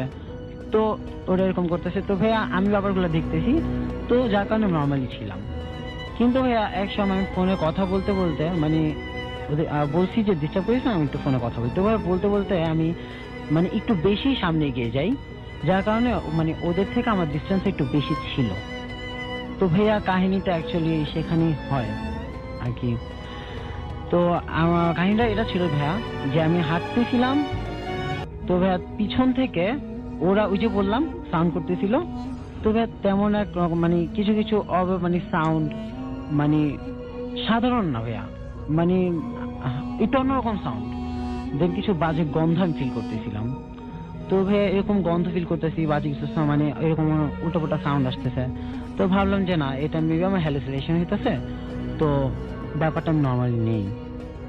কিন্তু ভাইয়া আমি যখন আরেকটু সামনে বাড়ি, তখন দেখি যে মানে আমার থেকে 4-5 হাত লম্বা একজন আমার সামনে দাঁড়ায় ছিল। তো ভাইয়া আমি ব্যাপারটা দেখে আমি ওখানে যে সাইলেন্ট মানে স্টপ হয়ে যাই। বাট ভাইয়া আমি ভাবছি যে না, মেবি আমাদের একটা ফ্রেন্ড আছে তন্ময়, একটু লম্বা, তো আমি ভাবছি যে না মেবি ও। তো ভাইয়া যেহেতু রাত ছিল, ফেস ভালো মতন দেখা যাচ্ছিল না, কিন্তু আমি ফিল করতে পারছিলাম যে সামনে কেউ দাঁড়ায় আছে, মেবি আমার ফ্রেন্ডই। তো ভাইয়া আমি তাহলে মানে আমার ফ্রেন্ড মনে করে আমি বলতেছি যে তোমার দোস্ত ফাইজলাম করিস না, এখানে। তো আমি তাই ডাকতেছি ভাইয়া, কিন্তু সে আসতেছিল না। সে দাঁড়াচ্ছে যে মানে দাঁড়াই আছে। তো ভাইয়া দাঁড়াচ্ছে তো আমি ভাইয়া গেছি কোনো রকম, আমি সামনে গেছি। তো আমি যতই সামনে বাড়ি সে ততই পিছনে যায়, আমি যতই সামনে বাড়ি তার রাখার জন্য সে ততটাই পিছনে যায়। আবার আমি যখন পিছনে যাই তখন সে আমার সামনে আসে। তো ভাই এরকম ফাইজলামি করতেছে। তো এরকম করতে করতে ভাইয়া মানে অ্যাকচুয়ালি হচ্ছে কি, যখন আমি বেশি ভয় পাই তো মানে আমি যখন কি তার স্পর্শ করতে যাই, মানে আমি তার সামনে যাই, তো তখনই ভাইয়া পিছন থেকে আমার ফ্রেন্ড আসে মানে চিৎকার করে ওঠে, যার কারণে পিছনে ঘুরে ভাইয়া সেন্সলেস হয়ে যায়। ওকে, থ্যাংক ইউ সো মাচ দ্বিতীয় অতিথির কাছে। এবং আপনার নামটা প্লিজ আরেকবার একটু বলবেন। আলমগীর ভাই, রাইট? সো আলমগীর ভাইয়ের ঘটনা আপনারা যেহেতু বলছেন, আপনার শেষ ঘটনাটা শুনে আসি আমার কাছ থেকে। জি, আরেকবার নামটা বলবেন প্লিজ। জি, আমার নাম আলমগীর সরকার। আমি এসেছি পূর্ব জোরাইন থেকে। তো রাসেল ভাই, ঘটনা তো প্রচুর আছে, যাই হোক আজকে একটু এটা বলি। তো আমি ঘটনা চলে যাই। এটা আমার সঙ্গে আমি জানি না কতটুকু ভৌতিক বা কতটুকু ইয়ে, কিন্তু আশ্চর্য লাগছে আমার কাছে একটু যে বিষয়টা কেন এরকম হলো। 1983-তে আমি প্রথম এসএসসি পরীক্ষা দিই। তো কোনো এক কারণে আমার পরীক্ষাটা খারাপ হয়ে যাওয়া, রেজাল্ট খারাপ হয়ে যায়। তো আমার বাবা ছিল একটু খুব রাগী লোক। তো আমি যথারীতি ভয়ে আর বাড়িতে যাইনি। রেজাল্ট খারাপ পেয়ে আমি ওইভাবেই স্টেশনে যাই। যে অবস্থায় ছিলাম, যেই কাপড়ে ছিলাম, ওইভাবে স্টেশনে যাই। আমার পকেটে তখন 9 টাকা। তো আমি তখন স্টেশন থেকে একটা ট্রেন ধরে দিনাজপুরের উদ্দেশ্যে রওনা দিই। তো কাউনিয়া স্টেশন নামে আমাদের রংপুরের গাইবান্ধার মাঝামাঝি একটা কাউনিয়া স্টেশন আছে। ওই স্টেশনে আমি নামলাম, মানে কোন এক কারণে নামলাম। তো নেমেই হঠাৎ ওই চেকারের হাতে ধরা পড়লাম। তো উনি বললো যে, এই তুমি এই অবস্থায় কোথায় যাচ্ছ, কি অবস্থা? তো তখন স্টুডেন্ট ছিলাম, সাধারণত স্বভাবতই একটু ভয় পাতাম। তো তখন জিজ্ঞাসা করলাম, আমি বললাম যে আমি এরকম রেজাল্ট খারাপ হওয়াতে আমি একটু মানে ভয় পেয়ে গেছি, বাড়িতে যাব না, আমি এক জায়গায় চলে যাবো। তো বলছে, উনি রিকোয়েস্ট করে বললো যে না তুমি চলে যাও, আমার ব্যাক করালো। এই করতে করতে স্টেশনে অনেক সময় হচ্ছে, রাত্রেবেলা আবার ব্যাক মানে স্টেশনে আমি ওই ট্রেনে আমি আবার গাইবান্ধার উদ্দেশ্যে আসতেছিলাম। তো হঠাৎ ওই কাউনিয়া গাইবান্ধার মাঝামাঝি একটা বামুননগর স্টেশন আছে। আমার তখন মনে হলো যে এখানে আমার এক মামা আছে, মানে উনি একটা ওই সাতগিরি ইউনিয়নের চেয়ারম্যান, তার ছেলে। উনি আমাদের বাড়িতে বেশ কিছুদিন লজিং ছিল। তো আমি তখন ওখানে নেমে গেলাম, ওই বামুননগর স্টেশনে নেমে গেলাম। নেমে যাওয়ার পরে তখন আমি নেমে দেখি যে ওখানে তো গ্রাম দেশের ওই যে গ্রাম অঞ্চলের স্টেশন, কোনো বাতি নাই, ইতি নাই। তো তখন আমি ওই নেমে ওই সাতগিরি ইউনিয়নটাতে কথা একটু বলে নিই আগে, যে ওই স্টেশন থেকে যেতে প্রায় 2 কিলোমিটার হেঁটে যেতে হয়। তো যেতে পথে পরে নদীর ধার দিয়ে যেতে হয়, কিছু দূর গিয়ে একটা শ্মশানঘাট হিন্দুপাড়া আছে, তারপরে হচ্ছে ওই ইউনিয়নে ঢুকতে হয়। তো সবচেয়ে বড় আমার ভয় ছিল শ্মশানঘাটটা নিয়ে। তো আমি চিন্তা করলাম, যাক চাঁদনি রাত, আর ইয়াং ছেলে, তখন ভয় পেতে ওরকম ছিল না। আর আমার লাইফে কোনোদিন আমি জীবনে ভয় পাইনি, বা এই সমস্ত তখন বিশ্বাসও করতাম না এরকম। তো তখন আমি যেতেই একটা সামনে আবার জনতা ব্যাংক আছে, ব্যাংকের পাশে একটা তেঁতুল গাছ আছে, বড় বিশাল তেঁতুল গাছ। ওই তেঁতুল গাছের আগে আমার একটু শরীরটা একটু কাটা দিল। তা আমি আবার ওই আমার যথারীতি সাহস করে এগুলাম। এগোতেই দেখি যে একটা চট পরা আর কি, ছালা পরার মতো একটা লোক আমার সামনে এসে হঠাৎ লম্বা চোরা আমার সামনে এসে হাত বাড়িয়ে দিয়ে বলছে, এই টাকাতে। চেহারা কেমন ছিল? চেহারা বেশ কালো মতো, বেশ লম্বা চোরা, মোটামুটি ইয়েটি ছিল। গায়ে চট ছাড়া চট ছাড়া কিছু ছিল না, মানে উপরে একটা চট এইরকম মানে যে ইয়ের মতো পড়ছে, আর নিচেরটাও ওই চট পরা ইয়েটা ছিল। তো আমাকে এসে বললো যে এই টাকাতে। আমি বললাম, আমি ছাত্র মানুষ, এইরকম ভয়ভীতি, মানে আমি বাড়িতে না যে এইরকম কষ্টের মধ্যে আসছি, আমি খাইতে ইন্টারনি, আমি খুব খারাপ অবস্থা, আমার যা পাস দে। তখন আমি ওই 2-1টা যা ছিল দিলাম। তো দিলে পরে বললো, যা কই যাবি যা। তা আমি তখন ডান বাম তাকাচ্ছি, বা আশেপাশে তাকাচ্ছি, কোনো লোকজন নেই। রাত তখন প্রায় 12টা-1টার মতো, কোনো লোকজন নেই। তা আমি পিছনে, আমি কৌতূহল বশত তাকালাম না যে লোকটা কোন দিকে গেল, বা আমি মনে করলাম তেঁতুল গাছের বোধ হয়তো ওই মোচড় দিয়ে ওই পিছনে গিয়ে দাঁড়াইছে, বা এই ধরনের কিছু একটা হবে। তো দেখলাম যে না, লোকটা নাই। আমি মনে করলাম হয়তো কোনো জায়গায় ঘুরে টুরে দিয়ে গেছে। তা আমি তার মতো করে চলে গেলাম, আমি আমার মতো।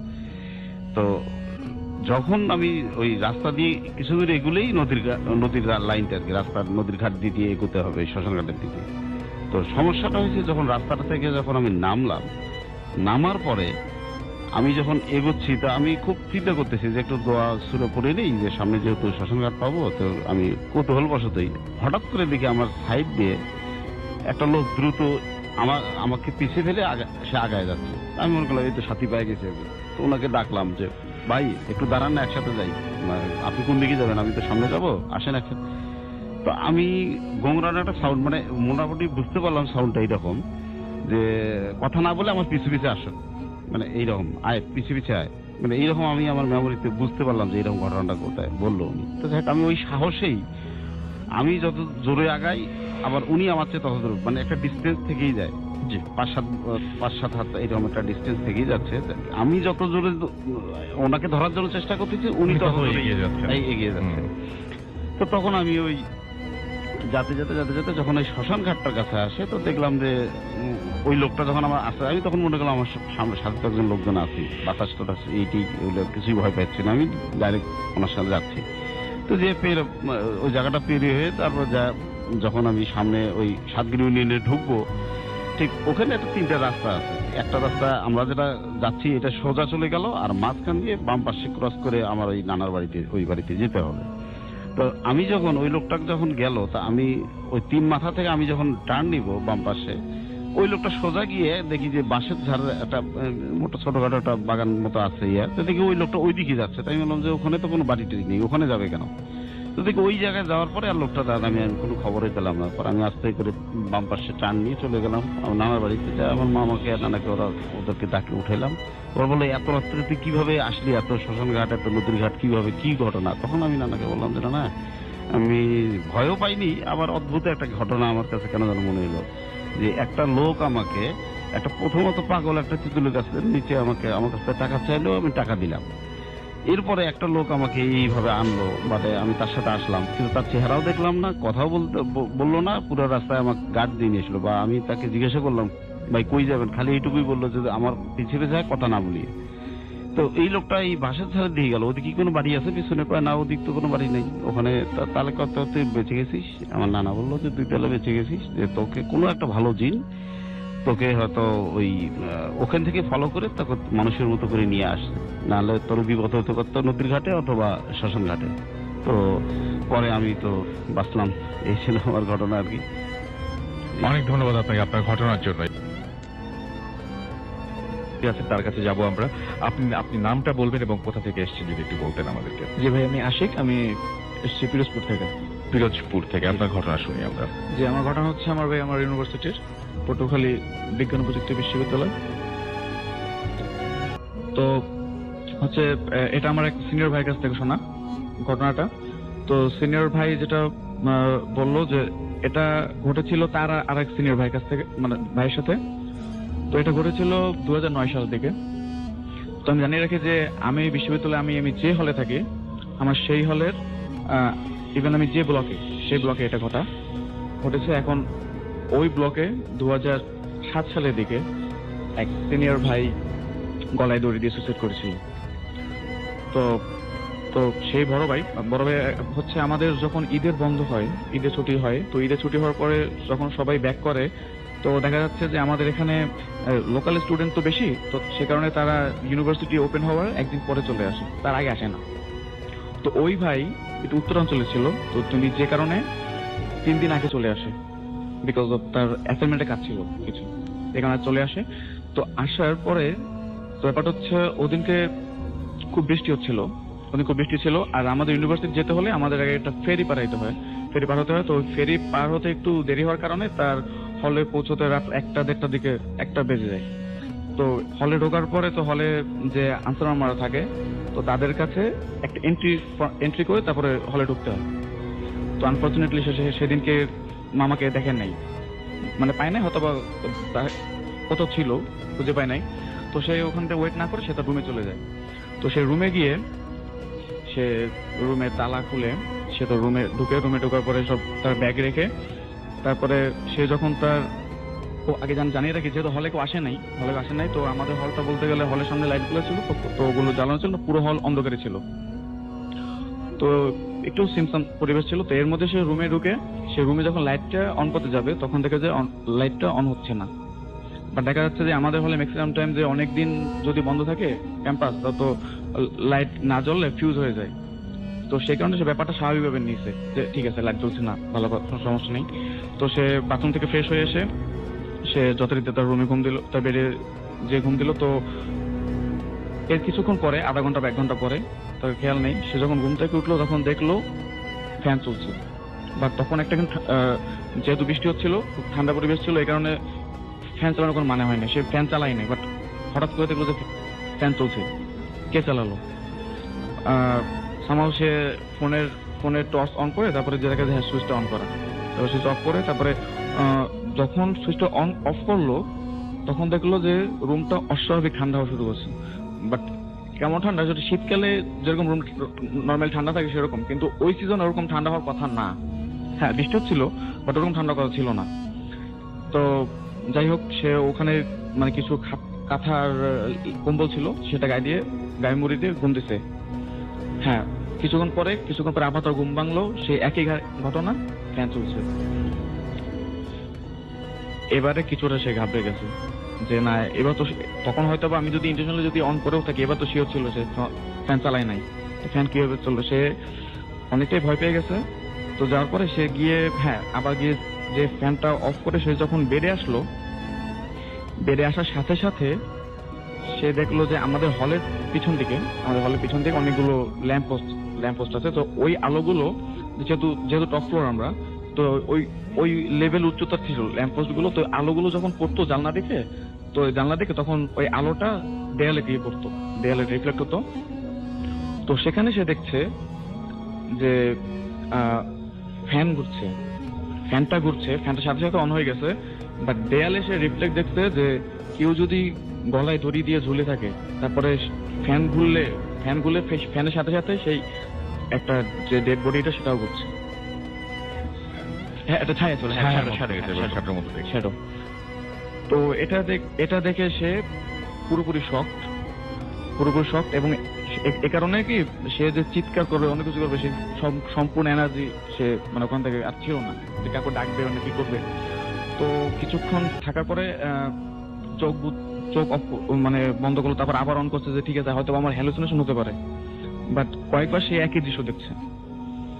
তো এই কারণে শিওর হওয়ার পরে যে হ্যাঁ কিছুটা ঘটছে, খারাপ কিছুটা ঘটছে, যে এই কারণে সে যখন বেড থেকে নেমে দৌড় দিবে দরজার দিকে, তো দরজা সে তো অফ করেছিল, বাট দরজা তখন সে মানে ঠেলতে যাবে, তখন দেখলো বাইরে থেকে কেউ হয়তো লাগাই দিচ্ছে, ওটা খুলতেছে না দরজাটা। এই ঘটনা, এই জিনিসটা তার ওইখানে দরজা বন্ধ, তার উপরে ওখানে শ্যাডো, সে দেখে নিজেকে ঠিক রাখতে পারে, সেখানে সেন্সলেস হয়ে পড়ছে। তো পরের দিন সকালে যখন ঘুম ভাঙলো তখন দেখলো যে সে একটা ফ্রেন্ডের বেডে, এবং তার 5জন ফ্রেন্ড আছে। তখন যে বললো যে কি রে, তোর কি হয়েছে গতকালকে রাতে, তোর ওখানে বেডের নিচে ওখানে তোকে এই দেখলাম সেন্সলেস অবস্থায়। তখন সে রাতে ঘটনাটা বললো। তো ঘটনা বললো, তখন বললো যে এরকম হচ্ছে। তখন বললো যে ঠিক আছে, বাট তুই ওই রুমে কি করছিলি, মানে সেই রুমটা যে রুমে ওই বড় ভাই সুইসাইড করেছিল, তো বললো তুই ওই রুমে কিভাবে গেলি? তারপর আমরা তো ওই রুমে পাইছি। বললো ওই রুমে মানে আমি তো আমার রুমে ছিলাম। না, আমরা তোকে ওই রুমে পাইছি। তো সে তখন রুম থেকে বের হয়ে তখন দেখতে গেল যে তার রুমের অবস্থা। তখন সে তার রুমে গিয়ে দেখলো যে না, তার রুম তালা দেয়া। সে ওই রুম থেকে বের হয়েছে, সে তারপর গেল ওই রুম খোলা আছে, মানে যে রুমটা ঘটনা করছে। তো তারপরে তার রাতে মনে আছে যে সে যখন দরজা খুলে রুমে ঢুকছে তখন সে তালা চাবিটা টেবিলে রেখেছিল। তো সেই হিসেবে তখন ওখানে থাকার কথা।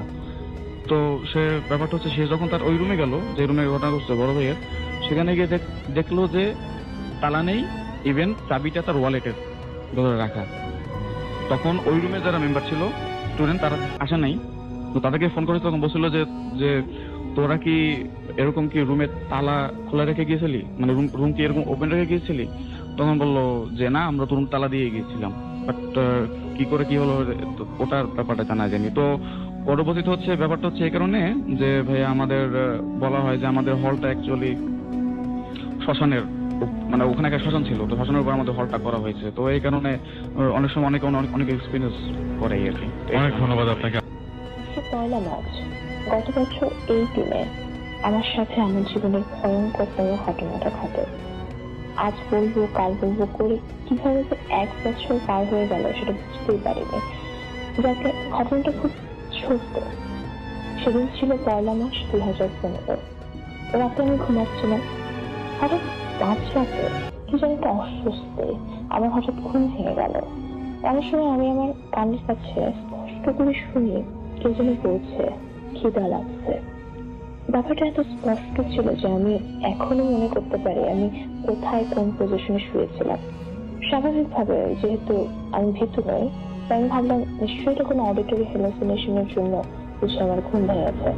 তখন আমি চিন্তা করতে লাগলাম আমার সাথে এটা কেন হলো, আর আমি ততক্ষণে পুরোপুরি সজাগ। কিছুক্ষণের মধ্যে আমার পুরানো সব ধারণাকে বদলে দিয়ে আবার সেই কণ্ঠস্বর বলে উঠল, আমি এখন তোমাকে খাবো। আমার তখন কি যে অবস্থা সেটা বর্ণনা না করি। তারপর দুবার হ্যালুসিনেশন হয় কিনা আমি জানি না, পুরোপুরি জাগ্রত থাকার পর হ্যালুসিনেশন হয় কিনা আমি তাও জানি না। তবে এটা জানি যে এটা আমার লাইফের সবচেয়ে ভয়ঙ্কর অভিজ্ঞতা। এখানে রাসেল ভাই একটা বিষয় উল্লেখ করতে চাই, যে যেটা হলো যে একটা নতুন বাসায় আসার পর থেকেই সব খারাপ ব্যাপার ঘটে চলেছে আমার সাথে। আমার রেজাল্ট খারাপ হওয়া, ছোট বোনের অসুখ, আমার খুব কাছে করে মৃত্যু, সেই সাথে কিছু অস্বাভাবিক অনুভূতি।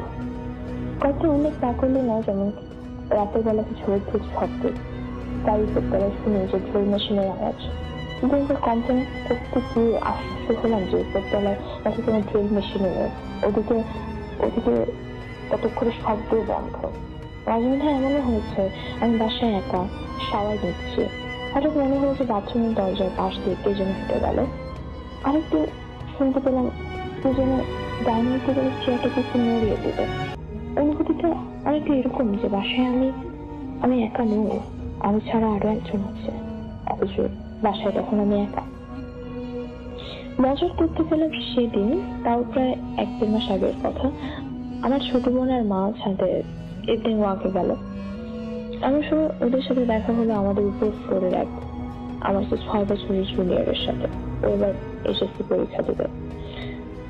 তো এখানে একটা কথা বলে রাখি, আমাদের ফ্ল্যাটটা 8 তলায়, তার উপর 9 তলায় ওরা থাকে, এবং এর ঠিক ইমিডিয়েট উপরে ছাদ, আর আশেপাশের বিল্ডিং গুলো সব ছোট ছোট। যাই হোক, তো মেয়েটি একটা অদ্ভুত তথ্য শেয়ার করলো আমার ছোট বোনের সাথে। ও বললো, জানো আমার পাশে না জিন আছে। ছোট বোন খুব অবাক হয়ে জিজ্ঞেস করে, কেন, কিভাবে বুঝলে? তবে সে এটা বললো যে সেটার সারাংশ মোটামুটি এরকম যে উপরের 4টা ফ্লোরে নাকি মাঝরাতে রাতের বেলা প্রায় শব্দ শুনতে পায়। তো একদিন ওর বাবা সাহস করে দেখতে গিয়েছিল শব্দ শুনে, ভালো যদি কোনো চোর টোর থাকে। আশ্চর্যের ব্যাপার হলো যে ছাদের দরজা খোলার আগ পর্যন্ত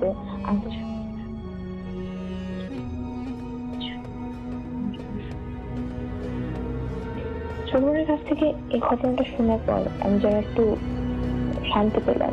অন্তত এটা ভাববো যে কেবল আমিও ভাবছিলাম যে আমাদের এই বাসার সমস্যা আছে, উপরে 4টা ফ্ল্যাটে সমস্যা হবে।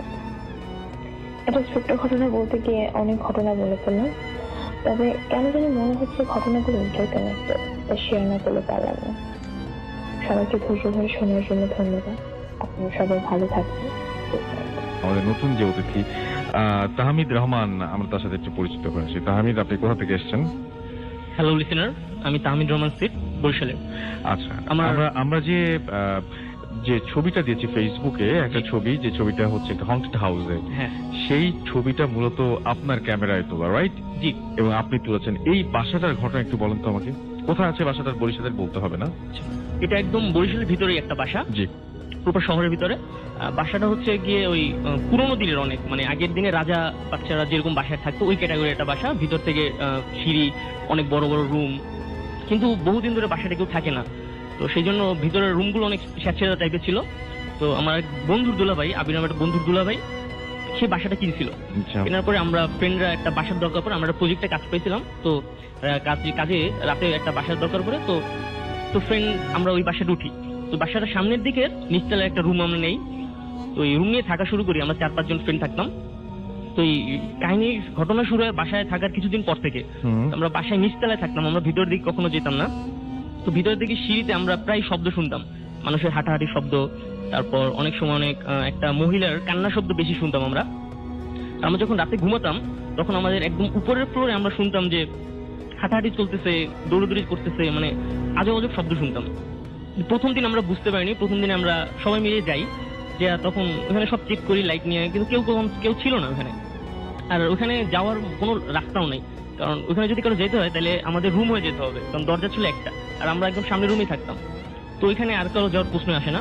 তো প্রথম দিন আমরা ব্যাপারটা বেশি নেই, তো আমরা নিচে আবার নর্মাল লাইফ লিড করতে থাকি। তো হঠাৎ একদিন আমাদের একটা ফ্রেন্ড আসে, তো ফ্রেন্ড রাতের বেলা রুমের ভিতরে যায়, মানে ভিতরে ওই বাড়ির ভিতরে ঢোকার পরে আইসা বলতেছে যে তোরা কি বুয়া রাখছো? আমরা বলতাম তো না বুয়া নাই। তো আমি তো ভিতরে একটা মহিলারে দেখলাম যে সাদা একটা কাপড় পরা, সেই ভিতরে কিছু একটা কাজ করতেছে। আমরা বললাম কই? আমরা প্রথমে মনে করছিলাম যে ভিতর থেকে কেউ হয়তো আসছে, পিছন থেকে কোনো হয়তো ঢুকছে কেউ, কিন্তু ভিতরে ঢুকে আমরা এরকম কোনো দরজাও নাই, কেউ নাই, আমরা কিছু দেখলাম না। তো আমরা চলে এসে আমরা বলছি কি সব ভুলভাল দেখছো, এরকম ছিল। কিন্তু আমরা মানে ফিল করতে পারি যে এখানে আমরা ছাড়াও আমাদের সাথে অন্য কেউ আছে। তো একদিন আমার একটা ফ্রেন্ড, সে বাথরুমে গেল, রাতের বেলা ছিল এটা, দিনের বেলা আমাদের সমস্যা কখনো হইতো না, আমাদের সব সমস্যা শুরু হইতো রাতের পর। তো ফ্রেন্ড রাতে গেল, তো একটা মজার জিনিস হচ্ছে ওই বাসায় কোনো লাইট থাকতো না, মানে আমরা লাইট লাগাতাম ভিতরের রুম গুলায়, আমাদের রুম বাদে আমরা ভিতরের রুমে যত লাইট লাগাতাম, বাল্ব লাগাতাম, 2 দিন পর হয়তো বাল্ব ফিউজ হয়ে যেত। আচ্ছা, আমরা নিচতলায় বাল্ব ইউজ করতাম, দোতলায় আমরা কখনো যেতাম না, কারণ দোতলা সম্পর্কে আমাদের একটা ধারণা ছিল। তো নিচতলায় আমরা লাইট লাগাতাম, 2 দিন পর লাইট বন্ধ হয়ে যেত, এরকম চলতেছিল। তো আমার ফ্রেন্ডরা যেদিন বাথরুমে যায়, তো ও বাথরুমের ভিতরে গোসল করতেছিল, হঠাৎ করে ওর বাথরুমের লাইটটা মানে হয়ে যায়, ফিউজ হয়ে যায়। তো মানে ফিউজ হওয়ার সাথে সাথে ও ফিল করে, ও চিৎকার দিয়ে বের হয়ে আসে বাথরুম থেকে। তা আমরা জিজ্ঞাসা করি যে কি হয়েছে, তো চিৎকার দিলি কেন? তো বললো যে আমি বাথরুমের ভিতরে যখন লাইটটা বন্ধ হয়ে যায় তখন আমি ফিল করি যে আমার সামনেই কোনো বুড়ো কোনো লোক শ্বাসের সমস্যা হলে যেরকম আওয়াজ করে, একদম আমার সামনে কেউ একজন আওয়াজ করতেছে। আর এটা একদম আমি মানে পুরো বিলিভ করি যে আমার সামনে কেউ একজন ছিল, সেই জন্য আমি চিৎকার দিয়ে বের হয়ে যাই। কিন্তু ওই সময় আমাদের বাসায় কোনো কারেন্ট যায় না, জাস্ট ওর বাথরুমের লাইটটি বন্ধ হয়ে গেল। এর কিছুদিন পরের ঘটনা, আমি আমার ভিতরের রুমেই গেছিলাম একটা কাজে। তো আমি যখন ফিরে আসতেছি তখন আমি রুমে ঢুকবো তার আগেই দরজার কাছে কেউ একজন আমার পিছন থেকে চুলগুলো জোরে শক্ত করে টেনে ধরলো। আমি প্রথমে বুঝতে পারিনি যে এটা কি, মানে সে এত জোরে শক্ত করে ধরছে যে মানে আমি কথা বলতে, মানে আমার কথা বলতে আমি ভয়ে মানে সব হয়ে গেছে। তো আমি অনেকক্ষণ ইটি করার পর কিন্তু সে আমাকে এটা ছাড়তেছে না। তারপর আমি জোরে চিৎকার দিই, আমার সব বন্ধুরা আসে এবং আইসে আমাকে দেখে যে আমি দাঁড়িয়ে রয়েছি, সে আমাকে নিয়ে যায়, এসে বলে কি হয়েছে? আমি বলছি যে আমার পিছন থেকে কেউ একজন চুল টাইনে ধরছে, কিন্তু আসলে কিছু ছিল না। তো এই ঘটনার পর থেকে আমরা সবাই মানে খুব বেশি মাত্রায় ভয় পেয়ে যাই, আমরা বাসা ছাড়ার প্ল্যান করি। তো আমাদের যে ফ্রেন্ডের দুলাভাই ছিল, সে একদিন আমাদের ঘটনা শুনে আসে, সে সাথে একজন মহিলাকে নিয়ে আসে ওঝা টাইপের। সে আইসা আমাদের বাসাটা ঘুরে, পুরো সন্ধ্যার দিকে আসে, আইসা পুরো বাসাটা ঘুরে, দোতলায় যায় না, সে নিচতলায় থাকে। সে আমার তার মুখের চেহারা দেখে মানে বুঝছিলাম যে কোনো সমস্যা আছে। তো সে আইসা আমাদের বলতেছে যে আপনারা যত তাড়াতাড়ি সম্ভব আপনার বাসাটা ছেড়ে দেন। আমরা বললাম কেন? তো সেই বাসায় আপনাদের সাথেও একজন থাকে এবং সে অনেক মানে একটা মহিলা, সেটা মহিলা থাকে এবং সেই বাড়িটা তৈরি করার পর থেকেই সেই বাড়িতে আসে এবং সে চায় না আপনারা এখানে থাকুন, আর সে আপনাদের অনেক বড় একটা ক্ষতি করে ফেলতে পারে। সে আপনাদের রুমের দরজা পর্যন্ত আসে, বাট আমি জানি না কেন আপনার দরজার ভিতরে ঢোকে না, কিন্তু সে আপনার এখন পর্যন্ত দরজা পর্যন্ত আসছে। আপনারা যত তাড়াতাড়ি পারেন বাসা ছেড়ে দিন, আর বিশেষ করে চৈত্র মাসের আগে বাসাটা ছেড়ে দিন, নাহলে আপনাদের অনেক বড় ক্ষতি হয়ে যাবে। তো সেদিন আসলে ঘটনা ছিল, সেদিন ছিল ফাল্গুনের শেষ দিন। তো আমরা সেই রাতেই বাসাটা ছেড়ে চলে আসি এবং আমরা রিস্ক নেই না কোনো যে বাসায় থাকার মতো। তো পরে আসার পর আমরা খোঁজ নিয়ে জানতে পারি যে ওই বাড়ির যে মালিক ছিল, মানে আমার দুলাভাই কেনার আগে যে মালিকটা ছিল, সে ওই বাড়িতে থেকে কোনো একটা কারণে কিছু একটা দেখে মানে প্যারালাইজ হয়ে গেছে, মানে কোনো ভয়ে প্যারালাইজ হয়ে গেছে, সে ওই বাড়িটা তারপর বিক্রি করে দেয়। আর কিছুদিন আগে জানতে পারলাম আমাদের যে দুলাভাই ছিল, সে বাড়িটা মানে সংস্করণ করার পরে তারপর সে কোনো একটা কারণে বাড়িটা আবার অন্য একজনের কাছে বিক্রি করে দেয়। এই ছিল ঘটনা। অনেক ধন্যবাদ আপনাকে। আমরা চলে যাচ্ছি আমাদের পরবর্তী ঘটনায়। আপনার নামটা প্লিজ একটু বলবেন। হ্যালো লিসেনার্স, আমি Jarif Khan, organization secretary, Barishal youth society. Okay, শুনি আপনার ঘটনা। আমি সরাসরি ঘটনায় চলে যাচ্ছি। রাসেল ভাই, ঘটনাটা আনুমানিক 2013 সালের এবং ঘটনাটা আমি আমার এক দূরসম্পর্কের ফুপার কাছ থেকে শুনেছি। তো রাসেল ভাই উনি বরিশালের একটা অজপাড়াগাতে থাকেন। তো ওনার পেশা বলতে নর্মালি ফসলের চাষি ছিল। তো সে কারণে তাকে প্রায় ফসলের কাজে বরিশালের বাইরে আসতে হতো শহরের দিকে। তো প্রথমেই বলে রাখি যে তার একটা সাইকেল ছিল, উনি সাইকেলে করেই বরিশালে শহরে আসা যাতায়াত করতেন। তো এরকম একদিন উনি গ্রাম ছেড়ে শহরে আসেন তার পার্সোনাল কাজে। তো ওনার ছেলে, আমার যে ফুফাতো ভাই সোহেল, ও রুই মাছ খেতে অনেক পছন্দ করত। তো সোহেল আমার ফুপাকে বলে দেয় যেন ফেরার পথে যেন ওর জন্য মানে রুই মাছ নিয়ে আসে। তো রাসেল ভাই ফুপা রাতে যখন কাজ সেরে যখন গ্রামে ফিরছেন তখন আনুমানিক রাত 11টা।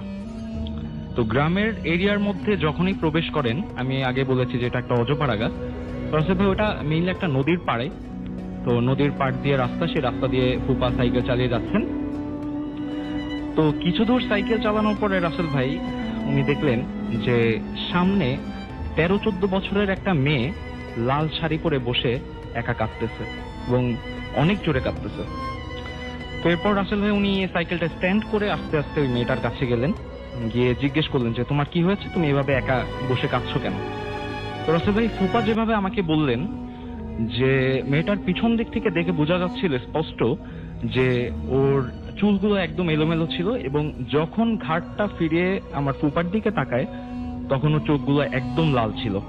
এবং তাকানোর পরে রাসেল ভাই ফুপা দেখলেন যে ওই মেয়েটা হচ্ছে তাদের গ্রামের বাড়িতে তো উঠান থাকে, তো ওই একই উঠানের অপোজিট সাইডের একটা বাসার আফজাল সাহেবের মেয়ে। তো ফুপা বললেন যে তুই এখানে একা বসে কাঁদতেছিস কেন, হয়তো বাবা রাগারাগি করছে, তুই আমার সাথে চল, আমি বাড়ির দিকে যাচ্ছি। তো রাসেল ভাই এখানে একটু আমি অ্যাড করি যে ফুপা বাড়ির দিকে ফেরার পথে আমার ওই ফুপাতো ভাইয়ের জন্য একটা ব্যাগে করে রুই মাছ নিয়ে আসছেন, এবং ব্যাগটা তার সাইকেলের ক্যারিয়ারে বাঁধা ছিল।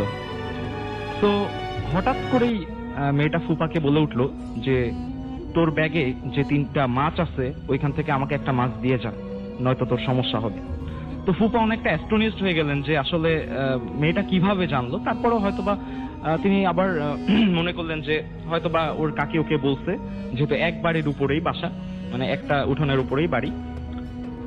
তো ফুপা তখন অতটা হতভম্ব না হয়ে ফুপা ডিরেক্টলি বললেন যে আচ্ছা ঠিক আছে, তুই আমার সাথে বাড়িতে চল, সাইকেলের পেছনে ওঠ, আমি তোকে বাড়ি পৌঁছে দিই, তোর কাকি আজ রাতে রান্না করবে, রান্না করে তোকে দিবে। তো রাসেল ভাই র্যাপিডলি মেয়েটা আবার ফুপাকে বলল যে তোর কিন্তু সমস্যা হবে। তো রাসেল ভাই এরপরে ফুপা বললেন যে আচ্ছা যাই হোক দেখা যাবে, তুই একটা সাইকেলের ক্যারিয়ারে ওঠ। এরপরে ভাইয়া মেয়েটা সাইকেলের ক্যারিয়ারে উঠলো এবং ফুপা চালাতে শুরু করলেন। গ্রামে তো কালভার্ট থাকে, তো কিছু দূর যাওয়ার পর একটা কালভার্ট, এবং কালভার্ট থেকে নামার পথে রাসেল ভাই ফুপা তো সাইকেল চালাচ্ছেন এবং ফিল করতেছেন তার সাইড থেকে এত জোরে একটা ঝড়ো বাতাস ক্রস করলো যে তার আসলে সাইকেলটা আর কন্টিনিউ চালানো সম্ভব হলো না। তিনি সাথে সাথে সাইকেলটা স্টপ করে দিলেন।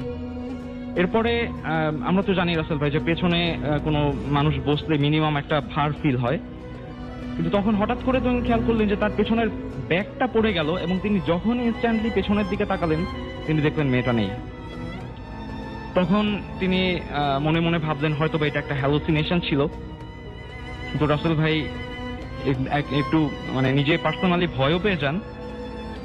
এরপরে তিনি বুঝলেন ব্যাপারটা, যেহেতু তিনি গ্রামে থাকেন। এরপরে মাছের ব্যাগটা আবার তিনি ক্যারিয়ার সাথে বেঁধে তিনি তাড়াহুড়ো করে বাড়ির দিকে রওনা হন। রাসেল ভাই আমাদের যে গ্রামের বাড়িগুলো আছে ম্যাক্সিমামই দেখা যায় যে বাড়ির মাঝখানে একটা উঠোন থাকে, এবং উঠোনে ঢোকার আগে যেটাকে আমরা দরজা বলি, কিছু দূর হেঁটে যেতে হয়। তো ফুপা বাড়ির দরজা দিয়ে ঢুকলেন, ঢোকার পরে সাইকেল থেকে নেমে হাতে করে সাইকেলটা নিয়ে যাচ্ছেন। তো উঠোনে রাসেল ভাই সামহাও একটা ক্রাউড দেখলেন। ওনার মনে হচ্ছিল, উনি ভাবছেন হয়তোবা গ্রামের বাড়ি যেহেতু হয়তোবা ঝগড়া বাঁচছে কারোর সাথে, এই জন্য হয়তো এত ক্রাউড। কিন্তু রাসেল ভাই উনি ব্যাগটা ওনার বাসায় রাখলেন, রেখে সামনে কিছু দূর এগিয়ে যখন ক্রাউডটা ক্রস করে সামনে গেলেন উনি অনেকটাই হতভম্ব হয়ে পড়েন, এবং তিনি দেখলেন সামনে একটা লাশ রাখা, এবং লাশের মুখটা যখন খুলে দেয়া হয়, লাশের কাফনের কাপড়টা যেই খুলে দেয়া হয়, তিনি দেখলেন এই মেয়েটা ঠিক সেই মেয়েটাই যাকে তিনি নদীর পাড়ে দেখেছিলেন, এবং যাকে তিনি ক্যারিয়ারে উঠিয়ে মাঝপথ কিছু দূর পর্যন্ত আসার পরে মাঝপথে হঠাৎ করে মেয়েটা গায়েব হয়ে যায়, ঠিক সেই মেয়েটা। এবং তিনি ওখানে গিয়ে শুনতে পান যে ওই মেয়েটা যে আফজাল সাহেবের মেয়ে, সে আফজাল সাহেবের মেয়ে এর আগেও বদজিন যেটাকে আমরা বলি, ঠিক ওইভাবে বদজিন তারা পজেসড ছিল। এবং ওই দিন দুপুর বেলা যখন আমার ফুপা বাড়িটা লেফট করেন, তখন ওই দিন দুপুর বেলা সে তাদের ওখানে একটা তেঁতুল গাছ ছিল, তো তেঁতুল গাছ সে উঠে তেঁতুল গাছ থেকে পড়ে গিয়ে তার স্পট ডেড হয়, এবং তার ব্রেইনে অনেক ব্লাড যায় ব্রেইন থেকে। তো এটা দেখে ফুপা অনেকটাই হতভম্ব হয়ে যান, এবং হতভম্ব হয়ে যাওয়ার পরে তারপরে তিনি বাসায় যান। বাসায় যাওয়ার পরে ফুপিকে মাছের ব্যাগটা দেন। মাছের ব্যাগটা দেওয়ার পরে রাসেল ভাই ফুপি ব্যাগটা খুলে নেওয়া, ব্যাগ খুলে মাত্র 2টা মাছ বের করেন, কিন্তু ফুপার স্পষ্ট মনে আছে যে তিনি ব্যাগের মধ্যে 3টা রুই মাছ এনেছিলেন। কিন্তু হঠাৎ করে ওটা দেখার পরে ফুপা আর কিছু বলেন নাই। ফুপা ডিরেক্টলি বলেন যে আমি তো 3টা মাছ এনেছিলাম, তাহলে আর একটা মাছ কোথায় গেল? তো ফুপি বললেন না, আমি ব্যাগের মধ্যে 2টা মাছই পেয়েছি। এরপর রাসেল ভাই ওটা নিয়ে আর কথা না বাড়িয়ে সরাসরি তিনি রান্না করলেন। আমার ফুপি রান্না বান্না করার পরে এরপরে আমার যে ফুফাতো ভাই ও খাওয়া দাওয়া করলো। খাওয়া দাওয়া করার পরে আনুমানিক 1-1.5 ঘন্টা পরে ওর হঠাৎ করে পেটটা ফুলে ওঠে, এবং পেট ফুলে ওঠার কারণে ও এমন একটা সিচুয়েশন হয় যে ওকে পরবর্তীতে হসপিটালে নিয়ে অ্যাডমিট করা হয়। এবং রাসেল ভাই একটা দুঃখজনক ঘটনা যে তার ঠিক 2 দিন পরেই আমাদের ফুফাতো ভাই মারা যায়। এবং তার যখন মিলাদ হয়, মিলাদে আমি গিয়েছিলাম, সেই মিলাদের 3য় দিনে ফজরের ঠিক আগে আমার ফুপিকে স্বপ্ন দেখানো হয় যে তোর জামাইয়ের কাছে আমি একটা মাছ চাইছিলাম, ও যদি ওই দিন স্বেচ্ছায় মাছটা দিয়ে দিত তোর আজকে এই দিন দেখা লাগতো না। এবং এই মেয়েটা ঠিক ওই মেয়েটাই ছিল যাকে ফুপা ক্যারিয়ার করে নিয়ে আসছেন, এবং তাদের বাড়ির উঠোনের যে মেয়েটা পজেসড হয়ে মারা গেছে ঠিক ওই মেয়েটাই। এই ছিল আমার ঘটনা। অনেক ধন্যবাদ আপনাকে। আমরা চলে যাবো এখন দীপের কাছে। দীপ, আপনার বাসা তো বরিশালে, রাইট? হ্যাঁ। বরিশালের কোথায়? আমার বাসা সুবান মেহেরপুর। ওকে, শুনি আমরা আপনার ঘটনা। হ্যাঁ, হ্যালো লিসনার্স, আমি দীপ। আমি বরিশাল বিএম কলেজে অনার্স 2nd ইয়ারে ম্যানেজমেন্ট ডিপার্টমেন্টে পড়ছি। এবার শুধু আমার ঘটনায় চলে যাই। ঘটনাটি গত বছর আমার আগস্ট মাসে ঘটে যায়। আমি আমার ফ্রেন্ড ঢাকা যাওয়ার উদ্দেশ্যে লঞ্চে উঠি। তো লঞ্চে আমাদের ফার্স্ট প্ল্যান ছিল আমরা কেবিনে উঠবো না, নর্মালি যাব। তো অনেক ঝামেলা হইতেছিল আমাদের যাওয়ার সময়। তো আমার কেবিন নেই। তো লঞ্চের যে বয় থাকে ওনার কাছে কেবিন চাওয়া হয়। তো উনি আমাদের বললো যে একটা কেবিন আছে, বাট উনি দিতে চাইতেছিল না, একটু হেজিটেট ফিল করতেছিল। তো অনেক জোরাজোরি ওনার কাছ থেকে আমরা কেবিনটা নিই। তো রাতে যত তারিখে আমরা খাওয়া দাওয়ার পর ঘুমিয়ে পড়ি। 2টা নাগাদ আমার ঘুম ভেঙে যায়। উঠে দিকে আমার ফ্রেন্ডটা নাই। তো আমি ভাবলাম কোথায় গেল, বের হয়ে দেখলাম ছাদে খুঁজতে গেলাম। তো ছাদে খুঁজতে গিয়ে দেখলাম ও ছাদে একটা কিনারে দাঁড়িয়ে রয়েছে। তো আমি জিজ্ঞেস করলাম কি এখানে দাঁড়িয়ে রয়েছিস, রুমে চলে, অনেক ঠান্ডা। তো আমার কোনো কথা সাড়া দিল না। তো আমি ওর হাত ধরে টান দিয়ে ওর নিয়ে আসতে চেয়েছিলাম। তো কিছু দূর যাওয়ার পর, কিছু ডিস্টেন্স অতিক্রম করার পর আমি ব্যাক করে দেখলাম যে আমার ফ্রেন্ডটা ওখানে ছিল না। শকড হয়ে গেলাম অনেক, যে আমি বুঝলাম যে প্যারানরমাল কিছু একটা ঘুরতেছে এখানে। ভয় পেয়ে গেলাম। তো নামতে পারতেছিলাম না, হাত পা অনেক কাঁপা করতেছিল আমার। অনেক কষ্টে আমি নামলাম সিঁড়ি থেকে। আমার কেবিনটা একটু ডিস্টেন্সে এসে আমি অকনসিয়াসলেস হয়ে পড়ে যাই। তো সকালে যখন উঠলাম দেখলাম 9টা নাগাদ আমার ঘুম ভাঙলো। তো উঠে দেখলাম আমার 4-5 লোক আছে, আমার ফ্রেন্ডও আছে। জিজ্ঞেস করলো কি হয়েছে, আমি কিছু বললাম না, জাস্ট হয়ে গেছিলাম। তো তখন যখন আমরা বের হয়ে যাবো তখন কেবিন বয় আসলো যে টাকাটা নিতে। তো টাকাটা নেওয়ার সময় আমি জিজ্ঞেস করলাম যে এখানে আপনি রুমটা দিতে চাইতেছিলেন না কেন, কি হয়েছিল? অনেক জোরাজোর করে বলতেছিল যে 2-3 মাস আগে একটা ছেলে এখানে রুমে মারা যায়, তো সেই হতে এই রুমে এরকম প্রবলেম হইতেছিল, সবাই এরকম কমপ্লেন করে, এই জন্য আমরা রুমটা দিতে চাইতেছিলাম না। তো ভাই, এটা ছিল আমার ঘটনা। অনেক ধন্যবাদ আপনাকে। আমরা চলে যাব রাব্বির কাছে, আমাদের শেষ আজকের অতিথি, এবং রাব্বির কাছে আমরা ঘটনা শুনবো। আপনি কোথায় থাকেন? বরিশাল দক্ষিণ আলেকান্দা। ওকে, শুনি আপনার ঘটনা। আমার যে ঘটনাটা, এটা আমার ফ্রেন্ডের সাথে ঘটছে। ওর বাসা বরিশাল সদর রোডের কাছেই। তো ওর সাথে যে ঘটনাটা ঘটে তার আগে আমি ওর বাসার একটা বর্ণনা দিই। ওর বাসার 1 রুম, সাথে একটা অ্যাটাচ বাথরুম। তো ওর সাথে যে ঘটনাটা ঘটে, ও একা থাকে। তো ও রাতে ঘুমানোর সময় খাওয়া দাওয়া শেষ করে ঘুমাইতে যায়। তো ঘুমানোর এক পর্যায়ে মাঝরাতে ওর ঘুম ভেঙে যায়। তো ঘুম ভেঙে যাওয়ার পরে ও চোখ খুলে দেখে যে ওর রুমের দরজার কাছ থেকে ওর রুমের বাথরুমের দরজার দিকে কালো একটা ছায়া হেঁটে না, মানে ভেসে যাচ্ছে বাথরুমের দিকে। তো এটা দেখে অনেক ভয় পায়। ভয় পাওয়ার পরে ও নিজেকে বুঝায় যে আসলে এটা আমার হ্যালোসিনেশন বা অন্য কিছু, এটা বুঝে ও নিজেকে শান্ত রাখে। তো যায় এইভাবে কিছুদিন যাওয়ার পরে ও আবার একদিন এইরকম ভাবে সেম জিনিসটাই রাতে দেখে যে ওর সাথে এইটা ঘটতেছে, যে ওর রুমের দরজার কাছ থেকে বাথরুমের দিকে একটা কালো ছায়া উড়ে যাচ্ছে। তো এইবার ও এটাকে পাত্তা দেয় না। তারপরে কিছুদিন পরে আবার যেটা দেখে যে ওর সেম মাঝরাতে ওর ঘুম ভেঙে যায়। ঘুম ভেঙে যাওয়ার পরে ও এবার দেখে যে আমি একটা জিনিস মিস করছি, যে ও একটা ডাকের শব্দ ওর ঘুম ভাঙে। ডাকের শব্দটা ছিল এরকম যে ওর নাম ধরে ডাকতেছে, যে প্রীতম প্রীতম প্রীতম, এরকম ভাবে ডাকার খুব স্লো ভাবে ডাকতেছিল। এই ডাকের শব্দে ওর ঘুম ভেঙে যায়। তো ঘুম ভেঙে যাওয়ার পরে ও চোখ খুলে দেখে যে ওর সিলিং এ ঠিক ওর উপরে ওর দিকে তাকিয়ে জিনিসটা মানে যেই ছায়াটা ও দেখতো ওইটা ওর দিকে তাকিয়ে আছে। তো এটা দেখার পর ও প্রচন্ড রকম ভয় পায়, ও দোয়া কালাম পড়া শুরু করে। বাট তারপরও কিছু হয় না, ছায়াটা স্টিল ওইভাবেই ছিল। কিছুক্ষণ পর দেখে যে ছায়াটা আস্তে আস্তে ওর বুকের দিকে আসতেছে।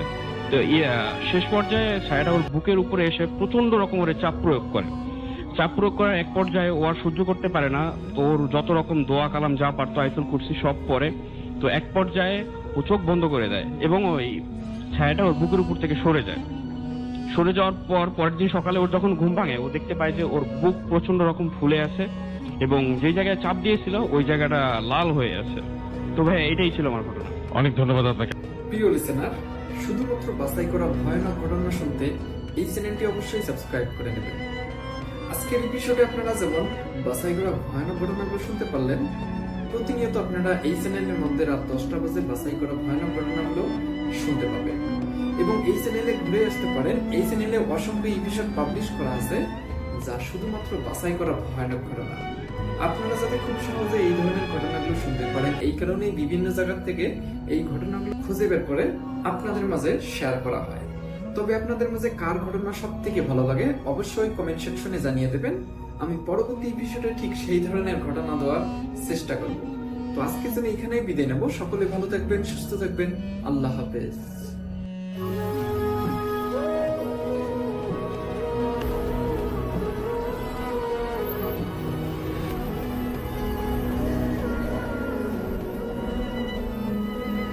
আসসালামু আলাইকুম প্রিয় লিসেনার্স, এবং ধন্যবাদ জানাচ্ছি রাসেল ভাইকে। তিনি আমাকে আজকের মেহমান হিসেবে একটি গল্প বলার সুযোগ করে দেওয়ার জন্য। তো আমি যেই গল্পটি বলবো আশা করছি আপনাদের সবার কাছে ভালো লাগবে, যারা যারা আসলে গল্পপ্রেমী। তো সবার কাছে অনুরোধ থাকবে যে আপনারা যারা যারা আমাদের আজকের এই এপিসোডটি প্লে করেছেন, আশা করব যে ভিডিও সম্পূর্ণ জুড়ে সাথেই থাকবেন। তো গল্প শুরু হচ্ছে এখন থেকে। গ্রামের একজন তরুণ নার্স, নাম তার তানভীর রহমান। সে একটি পুরনো জেলা হাসপাতালের নাইট ডিউটি করে। সবাই বলে হাসপাতালের ওয়ার্ড নাকি অনেক বেশি অভিশপ্ত। অনেক বছর আগে ওখানে একটা বড় অগ্নিকাণ্ড হয়েছিল, যেখানে 5 জন রোগী মারা গিয়েছিল। তারপর থেকেই ওয়ার্ডটা বন্ধ করে রাখা হয়েছে। কিন্তু মাঝে মধ্যে ওখানে নাকি কান্নাকাটির আওয়াজ, হাসির আওয়াজ আর কখনো কখনো স্ট্রেচার শব্দ ভেসে আসে। তানভীর এসব গল্পে বিশ্বাস করতো না। সে আসলে সবাইকে বলতো যে এসব কিছু গুজব, এসব কিছুতে কান দেওয়ার কোনো দরকার নেই। এবং আসলে তানভীর রহমান এক রাতে হঠাৎ হাসপাতালের পাওয়ার ট্রিপ করে যায়, মানে পুরো করিডোর অন্ধকারে ঢেকে যায়। সে টর্চ নিয়ে চেক করতে বের হয়, তখনই সে দেখে ওয়ার্ডের দরজা খোলা, অথচ ওটা সব সময়ের জন্য তালাবদ্ধ করে রাখার কথা, বা ওই ওয়ার্ডটা সবসময় তালাবদ্ধ অবস্থায়।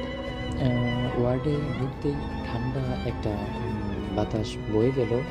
দেয়াল জুড়ে পুরো যাওয়া একটা দাগ, ছেঁড়া পর্দা আর ভাঙা বেড। কিন্তু হঠাৎ কোথা থেকে যেন টিক টিক করে একটা হার্ট মিটারের আওয়াজ আসতে শুরু করলো, অথচ সব যন্ত্রপাতি এই রুম থেকে বহু বছর আগেই সরিয়ে নেওয়া হয়েছিল। একটা বেডের কাছে গিয়ে সে দেখে মনিটরটা জ্বলছে, অথচ 99 হার্ট রেট দেখাচ্ছে, কিন্তু বেডে কেউ নেই। ঠিক তখনই পিছন থেকে কারো নরম গলায় ফিস ফিস করে বলল, আমাদের শুধু ওষুধ লাগবে। তানভীর ঘুরে দেখে 4 জন পুড়ে যাওয়া মুখওয়ালা মানুষের বেডের পাশে দাঁড়িয়ে আছে সে। হাসপাতালের রোগীর পোশাক পরা, তাদের চোখ নেই, মুখে গলে যাওয়া চামড়া, সবাই তার দিকে সরাসরি তাকিয়ে আছে।